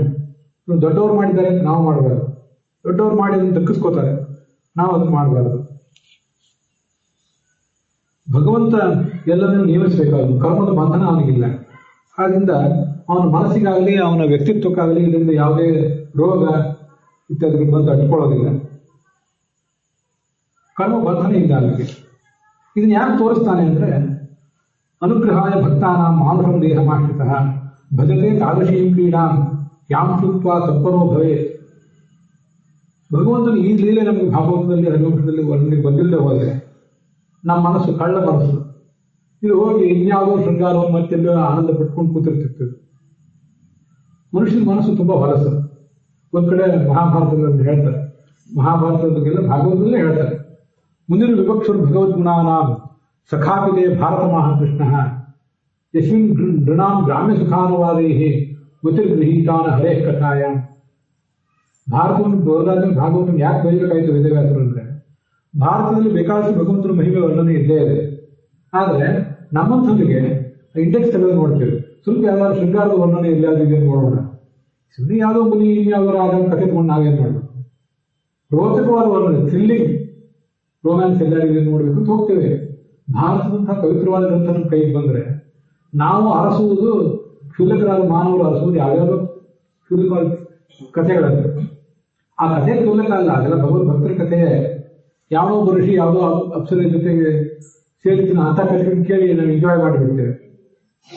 ಅಂತ ಕಥೆಗಳು ಬೇಕಾಗಿ ಬರ್ತದೆ. ವಿಶ್ವಾಮಿತ್ರನ ಕಥೆ ಇದೆ, ಮೇನಕೆ ಕಥೆ ಇದೆ, ಬ್ರಹ್ಮಪಾರ ಸ್ತೋತ್ರ ಅಂತ ಒಂದು ಸ್ತೋತ್ರ ಇದೆ, ಪೂಜಾ ಕಾಲದಲ್ಲಿ ಆರಂಭದಲ್ಲಿ ಹೇಳಬೇಕಾದ ಸ್ತೋತ್ರ. ಅದನ್ನು ಬರೆದವನು ಕಂಡು ಅಂತ ಒಬ್ಬ ಋಷಿ. ಅವನ ಕಥೆ ಹೇಗೆ ಅಂದ್ರೆ, ಪ್ರಾತಃ ಕಾಲದಲ್ಲಿ ಒಂದ್ಸರಿ ಎದ್ದು ಸ್ನಾನ ಮಾಡಿ ಸಂಧ್ಯಾವಂದನೆ ಕೂತಿದ್ದ. ಸಂಧ್ಯಾವಂದನೆ ಮುಗಿಯೋ ಹೊತ್ತಿಗೆ ಪ್ರಮ್ಲೋಚ ಅಂತ ಒಬ್ಬ ಅಪ್ಸರೆ ಬಂತು. ಅವಳಿಗೆ ಮನಸ್ಸು ಹೊತ್ಬಿಟ್ಟ. ಎಷ್ಟೋ ವರ್ಷ ಹೋಯ್ತು, 1000 ವರ್ಷವೇ ಕಳೀತು. ಸಾಯಂಕಾಲದ ಹೊತ್ತಿಗೆ ಬೆಳಿಗ್ಗೆ ಸಂಧ್ಯಾವಂದನೆ ಮಾಡಿದ್ದೆ, ಈಗ ಸಾಯಂಕಾಲ ಸಂಧ್ಯಾವಂದನೆ ಮಾಡಬೇಕು ಅಂತ ಎಚ್ಚರ ಆಯ್ತು ಅವನಿಗೆ. ಅವಳು ನಕ್ಕಳಂತೆ, ಅಲ್ಲ ಬೆಳಿಗ್ಗೆ ಸಂಧ್ಯಾವಂದನೆ ಮಾಡಿದ್ದೀರಿ, ಈಗ ಸಾಯಂಕಾಲ ಸಂಧ್ಯಾವಂದನೆ ಮಾಡ್ಬೇಕು ಅನ್ನೋದು ಹೌದು, ಅದು ಒಂದು ದಿವಸದ್ದಲ್ಲ, ಇದರಲ್ಲಿ ಒಂದೇ ದಿವಸದ ಆಗಿ ಹೋದದ್ದಲ್ಲ. ಇದು ಈ ನಡುವೆ ಎಷ್ಟೋ 1000 ವರ್ಷ ಆಗಿ ಹೋಗಿವೆ. ಅದರ ನಡುವೆ ಮಧ್ಯಾಹ್ನ ಸಂಧ್ಯಾವಂದನೆ ಬೆಳಿಗ್ಗೆ ಸಂಧ್ಯಾವಂದನೆ ಎಲ್ಲಿ ಮಾಡಿದ್ದೀರಿ? ಈಗ ಅವಾಗ ನಾನು ಬಂದಾಗ ಬೆಳಿಗ್ಗೆ ಆಗಿದ್ದು ಹೌದು, ಈಗ ಸಾಯಂಕಾಲ ಆಗಿರುವುದು ಹೌದು, ಅದ್ರ ನಡುವೆ ಅನೇಕ ದಿವಸಗಳೇ ಉರುಳಿ ಹೋಗಿವೆ ಅಂತ ಅದು ಅವನಿಗೆ ಎಚ್ಚರ ಆಯಿತು ಆ ಋಷಿಗೆ ಅಂತಾರೆ. ಇಂಥ ಕಥೆಗಳೆಲ್ಲ ಬೇಕಾದಷ್ಟಿದೆ. ಆದರೆ ನಮಗೆ ಆ ಹಿಂದಿನ ಭಗವದ್ ಭಕ್ತರಾದ ಋಷಿಗಳು ಅವ್ರ ಯೋಗ ಮಹಿಮೆ ಮುಂದೆ ಅವ್ರು ಎಚ್ಚೆತ್ತುಕೊಂಡು ಮೇಲೆ ಏರಿದ್ದು ಬಿದ್ದದ್ದು ನೋಡಿ ಆನಂದ ಪಡ್ತೇವೆ, ಮೇಲೆ ಇದ್ದು ನೋಡಿ ಆನಂದ ಪಡೋದಿಲ್ಲ. ನಮ್ಮ ಮನಸ್ಸು ಹೀಗೆ. ಅದಕ್ಕಾಗಿ ನಿಮ್ಮ ಮನಸ್ಸಿಗೆ ಸಮಾಧಾನ ಆಗ್ಬೇಕು ಅಂತಿದ್ರೆ, ಹೇಳಬೇಕು ಅಂತಿದ್ರೆ, ಕೇಳಬೇಕು ಅಂತಿದ್ರೆ ಕೃಷ್ಣನ ಶೃಂಗಾರಲೀಲೆಯನ್ನೇ ಹೇಳ್ರಿ, ಕೇಳ್ರಿ. ಅದರಿಂದ ಹೃದಯದ ರೋಗ ಪರಿಹಾರ ಆಗ್ತದೆ. ಅದಕ್ಕಾಗಿ ಹೇಳ್ತಿದ್ದೀವಿ ಅಂತಾರೆ. ಅದಕ್ಕಾಗಿ ಅದನ್ನು ಮಾಡಿ ತೋರಿಸಿದೆ. ನಾಸೂಯಲು ಕೃಷ್ಣಾಯ ಮೋಹಿತಾಸ್ತಸ್ಯ ಮಾಯಯ ಮನ್ಯಮಾನ ಸ್ವಪಾರ್ಶ್ವಸ್ಥ. ರಾತ್ರಿ ಹೊತ್ತು ಗಂಡನ ಎದುರು ನೋಡಿ ನಾವು ಪಕ್ಕದವ್ರು ಹೆಂಡದ್ರು ಅಲ್ಲೇ ಇದ್ರು. ನನ್ನ ಹೆಂಡತಿ ಎಲ್ಲೋ ಹೋಗಿದ್ದಾಳೆ ಅಂತ ಅವ್ರಿಗೆ ದುಃಖ ಮಾಡ್ಕೊಳ್ಳಿಲ್ಲ, ಯಾಕಂದ್ರೆ ಅಲ್ಲೇ ಇದ್ರಲ್ಲ ಅವ್ರ ಹೆಂಡದ್ರು. ವಿಕ್ರೀಡಿತಂ ರಜಬಿಧೂವಿಹಿ ಇಲಂ ಚ ವಿಷ್ಣೋಃ ಶ್ರದ್ಧಾನ್ವಿತೋ ಅನುಶೃಣುಯಾತ್ ವರ್ಣಯೇತ್ಯ. ಇದು ಕೊನೆಯ ಶ್ಲೋಕ, ನಾನು ಆವಾಗಲೇ ಹೇಳಿದೆ. 31ನೇ ಅಧ್ಯಾಯದಲ್ಲಿ ಕೊನೆಯ ಬಂದಿರುವಂತಹ ಶ್ಲೋಕ ಇದೆ. ಹೃದ್ರೋಗ, ಭಗವಂತನಲ್ಲಿ ಭಕ್ತಿ ಬರ್ತದೆ ಮತ್ತು ಹೃದಯದ ರೋಗ, ಕಾಮ ಅನ್ನುವ ರೋಗ ಅದರಿಂದ ಪರಿಹಾರ ಆಗ್ತದೆ ಅಂತ ಅಲ್ಲಿ ಅದು ವರ್ಣನೆ ಮಾಡ್ತಾರೆ. ಇದು ಅಲ್ಲಿ 10ನೇ ಸ್ಕಂದದಲ್ಲಿ 31ನೇ ಅಧ್ಯಾಯ ಸಮಾಪ್ತ ಆಗ್ತದೆ. ಈ ತಾತ್ಪರ್ಯ ನಿರ್ಣಯದಲ್ಲಿ ಕಾತ್ಯಾಯಿನಿ ವ್ರತವನ್ನು ಸ್ವೀಕಾರ ಮಾಡಿದಂತಹ ಕೆಲವರ ಬಗ್ಗೆ ಅಲ್ಲೊಂದು ವರ್ಣನೆ ಇದೆ. ಅನೇಕ ಜನರು ಕಾತ್ಯಾಯಿನಿ ವ್ರತ ಅಂತ ಒಂದು ವ್ರತ ಮಾಡಿದರು. ಆ ವ್ರತವನ್ನು ಮಾಡಿ ಭಗವಂತನನ್ನು ಒರೆಸ್ಕೊಳ್ಬೇಕು ಅಂತ ಅವರ ಹಂಬಲ ಇತ್ತು. ಅಂಥವರನ್ನ ಆ ಭಗವಂತ ಸ್ವೀಕಾರ ಮಾಡಿದ್ದಾರೆ. ಅದು ಹರಿವಂಶದಲ್ಲೂ ಸ್ವಲ್ಪ ಬರ್ತದೆ. ತಾತ್ಪರ್ಯ ನಿರ್ಣಯದಲ್ಲಿ ತನ್ನನ್ನು ಪತಿಯನ್ನಾಗಿ ಪ್ರಿಯಕರನಾಗಿ ಪಡೆಯುವ ಉದ್ದೇಶದಿಂದ ಕಾತ್ಯಾಯಿನಿ ವ್ರತ ಮಾಡಿದ್ರಲ್ಲ, ಅನೇಕ ಜನ ಕನ್ಯೆಯರು ಅವರನ್ನು ಮದುವೆ ಮಾಡಿಕೊಂಡ. ಈ ಕೃಷ್ಣ ಮಾಡಿದ ಈ ಲೀಲೆಯಲ್ಲಿ ಕೆಲವರು ಅವನನ್ನೇ ಮದುವೆ ಮಾಡ್ಕೊಂಡವರಿದ್ರು, ಕೆಲವರು ಸ್ತ್ರೀಯರು ಇನ್ಯಾರೋ ಬೇರೆಯವರು ಪತ್ನಿಯರು, ಆದ್ರೆ ಅವನ ಜೊತೆಗೆ ಬಂದು ರಾಸಕ್ರೀಡೆ ಮಾಡಿದವರು ಕೂಡ ಇದ್ರು. ಆದ್ರೆ ಅದಾವುದು ಅವರಿಗೆ ದೋಷಕರ ಅಲ್ಲ. ಯಾಕೆಂದ್ರೆ ಆಯಾ ಸ್ತ್ರೀಯರು ಆಯಾ ಕಾಲದಲ್ಲಿ ತಮ್ಮ ತಮ್ಮ ಗಂಡನ ಜೊತೆಗೆ ಇದ್ದೇ ಇದ್ರು. ಇದು ಒಂದು ವಿಲಕ್ಷಣವಾದ ವರ್ಣನೆ. ಇಲ್ಲಿ ಮುಂದೆ ಶಾಶ್ವತೇನ ಜನಿತಾಹ ದಶಲಕ್ಷ ಪುತ್ರಾಹ. ಇದು ನೋಡಿ ಕೃಷ್ಣನ ಲೀಲೆ ಹೇಗೆ ವಿಚಿತ್ರ ಅಂದರೆ, ನಾವು ಅವನ ಈ ಥರ ವಿಹಾರ ಮಾಡಿದ್ದನ್ನು ಕೇಳ್ತೇವೆ, ಕೃಷ್ಣ ಹೀಗೆ ಮಾಡೋದಾ ಅಂತೇವೆ. ಅವನು 10 ಲಕ್ಷ ಜನ ಮಕ್ಕಳನ್ನು ಹುಟ್ಟಿಸಿದ್ರು. ಆ ಗೋಪಸ್ತ್ರೀಯರಿದ್ರಲ್ಲ ಅವರಿಂದ 10 ಲಕ್ಷ ಜನ ಮಕ್ಕಳನ್ನು ಹುಟ್ಟಿಸಿದ್ರು. ಇದು ಯೋಗೇಶ್ವರ ಅಲ್ಲದೆ ಹೋದ್ರೆ 10 ಲಕ್ಷ ಮಕ್ಕಳನ್ನು ಹುಟ್ಟಿಸೋದು ಹೌದಾ? ಒಟ್ಟಾರೆ ಕೃಷ್ಣನಿಗೆ 11,77,189 ಜನ ಮಕ್ಕಳಿದ್ರು. 16,108 ಜನ ಪತ್ನಿಯರಿದ್ರು. ಅವರಲ್ಲಿ ಪ್ರತಿಯೊಬ್ಬರಲ್ಲಿಯೂ ಕೂಡ ಆದ್ಮೇಲೆ 11 ಜನ ಮಕ್ಕಳಿದ್ರು. ಅದು ಮುಂದೆ ಬರುತ್ತೆ.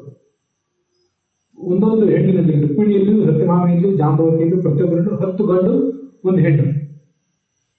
ಅದನ್ನು ಲೆಕ್ಕ ಹಾಕಿದ್ರೆ ಅದು 1,77,188 ಆಗ್ತದೆ. ಅದು ರುಕ್ಮಿಣಿ ಮದುವೆ ಆದ್ಮೇಲೆ ಕಥೆ. ಈಗ ಮೊದಲು 10 ಲಕ್ಷ ಜನ ಮಕ್ಕಳು ಹುಟ್ಟಿದ್ರು. ಈ 10 ಲಕ್ಷ ಜನ ಆ 1,77,188 ಎಲ್ಲ ಸೇರಿಸಿದ್ರೆ ನಾನು ಆ ಸಂಖ್ಯೆ ಹೇಳಿದೆ. ಇದಲ್ಲದೆ ವಿಶ್ವಕರ್ಮ ಇನ್ನೊಬ್ಬ ಮಗ ಇದೆ. ಕೃಷ್ಣನಿಗೆ ಗಂಧದ ಸೇವಾ ಕೊಟ್ಟಿದ್ದೊಬ್ಬಳು ಕುಬ್ಜ, ಅವಳಲ್ಲಿ ಒಬ್ಬ ಮಗ ಹುಟ್ಟಿದ್ದ. ಅವನು ಸೇರಿಸಿ 188 + 1 89 ಆಗ್ತದೆ. ಬರೇ ಕಾಮದಲ್ಲೇ ಆಸಕ್ತನಾದವನಾಗಿದ್ರೆ ಇಷ್ಟೆಲ್ಲ ಸುಖ ಅನುಭವಿಸಿ ಮನೆಗೆ ರೋಗ ಬಂದು ಹೋಗ್ಬೇಕಾಗಿತ್ತು ಅವನಿಗೆ. ಚಂದ್ರನಿಗೆ ರೋಗ ಬಂದಿತ್ತಂತೆ. ಚಂದ್ರ ಅವನಿಗೆ 27 ಜನ ಪತ್ನಿಯರು, 27 ಜನ ನಕ್ಷತ್ರದ ಪತ್ನಿಯರು. ಕ್ಷಯರೋಗ ಬಂದು ಅವನಿಗೆ ತೊಂದರೆ ಆಗಿತ್ತು. ಆದ್ರಿಂದ ಕೃಷ್ಣ ಪಕ್ಷದಲ್ಲಿ ಕ್ಷೀಣನಾಗ್ತಾನೆ, ಶುಕ್ಲ ಪಕ್ಷದಲ್ಲಿ ಮತ್ತೆ ಅವನು ಅಭಿವೃದ್ಧಿ ಹೊಂದುತ್ತಾನೆ. ಪುರಾಣದ ಕಥೆ ಇದೆ. ಬೇರೆ ಯಾರಾದ್ರೂ ಈ ತರ ಮಾಡಿದ್ರೆ, ಮನುಷ್ಯನೇನಾದ್ರು ಮಾಡಿದ್ರೆ ರೋಗವನ್ನು ಸತ್ತೇ ಹೋಗ್ತದೆ. ಅವನು ರೋಗ ಬಂದು ಸಾಯವೂ ಇಲ್ಲ, ಅವನ ಮನಸ್ಸಿಗೂ ರೋಗ ಬರಲಿಲ್ಲ, ಅವನ ದೇಹಕ್ಕೂ ರೋಗ ಬರಲಿಲ್ಲ. ಇಷ್ಟು ಜನ ಮಕ್ಕಳನ್ನು ಹುಟ್ಟಿಸುವ ಶಕ್ತಿ ಅದೇ ಯೋಗೇಶ್ವರನಿಗೆ ಸಲ್ಲುವಂತ ಶಕ್ತಿ, ಬೇರೆ ಯಾರಿಗೂ ಅದನ್ನು ನಡೆಯುವುದು ಅಲ್ಲ. ಬಲರಾಮನಿಗಿಂತ ಮೊದಲು, ತನಗೆ ಉಪನಯನಾಗುವುದಕ್ಕಿಂತಲೂ ಮೊದಲು ಈ ಕೃಷ್ಣನ ಸೇವಾ ಮಾಡಬೇಕು ನಾವು ಅಂತ ಅವ್ರು ಬಯಸಿದ್ರು. ಅದರಂತೆ ಅದು ನಡೆಯುತ್ತೆ. ಇದು ತಾತ್ಪರ್ಯ ನಿರ್ಣಯ ಕೂಡ ಬರುವಂತ ಸಂಗತಿ. ಇದನ್ನ ಯಾಕೆ ಹೀಗೆ ಅನುಸಂಧಾನ ಮಾಡಬೇಕು ಅಂದ್ರೆ, ಮೂಲ ಉದ್ದೇಶ ಇರುತ್ತೆ, ಎಂಜಾಯ್ಮೆಂಟ್ ಅಲ್ಲ. ಕಥೆ ಕೇಳಿ ಎಂಜಾಯ್ಮೆಂಟ್ ಮಾಡೋದೇ ದೊಡ್ಡ ಉದ್ದೇಶ ಅಲ್ಲ. ನಮ್ಮ ಮನಸ್ಸಿಗೆ ಒಂದು ಚಿಕಿತ್ಸೆ ಆಗಬೇಕು. ಮನುಷ್ಯ ಸ್ವಚ್ಛವಾದ ಮಾರ್ಗದಲ್ಲಿ, ಶುದ್ಧವಾದ ಮಾರ್ಗದಲ್ಲಿ ಏಕಪತ್ನಿ ವ್ರತಸ್ಥನಾಗಿ ಶುದ್ಧವಾದ ಗೃಹಸ್ಥ ಧರ್ಮವನ್ನು ಆಚರಣೆ ಮಾಡಬೇಕು. ಅದು ಫಲ. ಅದು ಕೃಷ್ಣನ ಕಥೆಯನ್ನು ಕೇಳಿದ್ರೆ ಅದು ಸಿಗುವಂತ ಫಲ. ಅಲ್ಲಿಗೆ ಇವತ್ತು 31ನೇ ಅಧ್ಯಾಯ ಶ್ರಮದೊಂದಿಗೆ ಇವತ್ತಿಗೆ ಭಾಗ ಸಮಾಪ್ತ ಆಗಿದೆ. ಹುಸಿಯ ನಾಡಿ ಹೊಟ್ಟೆ ಹೊರೆಯುವ ವಿಷಯದಲ್ಲಿ ಹುಸಿಗೆ ಹಾಕಿರುವ ಋಷಿಕೇಶನೆ, ಈಶನಿಂದ ಶರಣ ಭಜನೆ, ಆಸೆಯಿಂದ ಮಾಡುವುದು, ದೋಷ ರಾಶಿ ನಾಶ ಮಾಡು, ಶ್ರೀಕೃಷ್ಣ.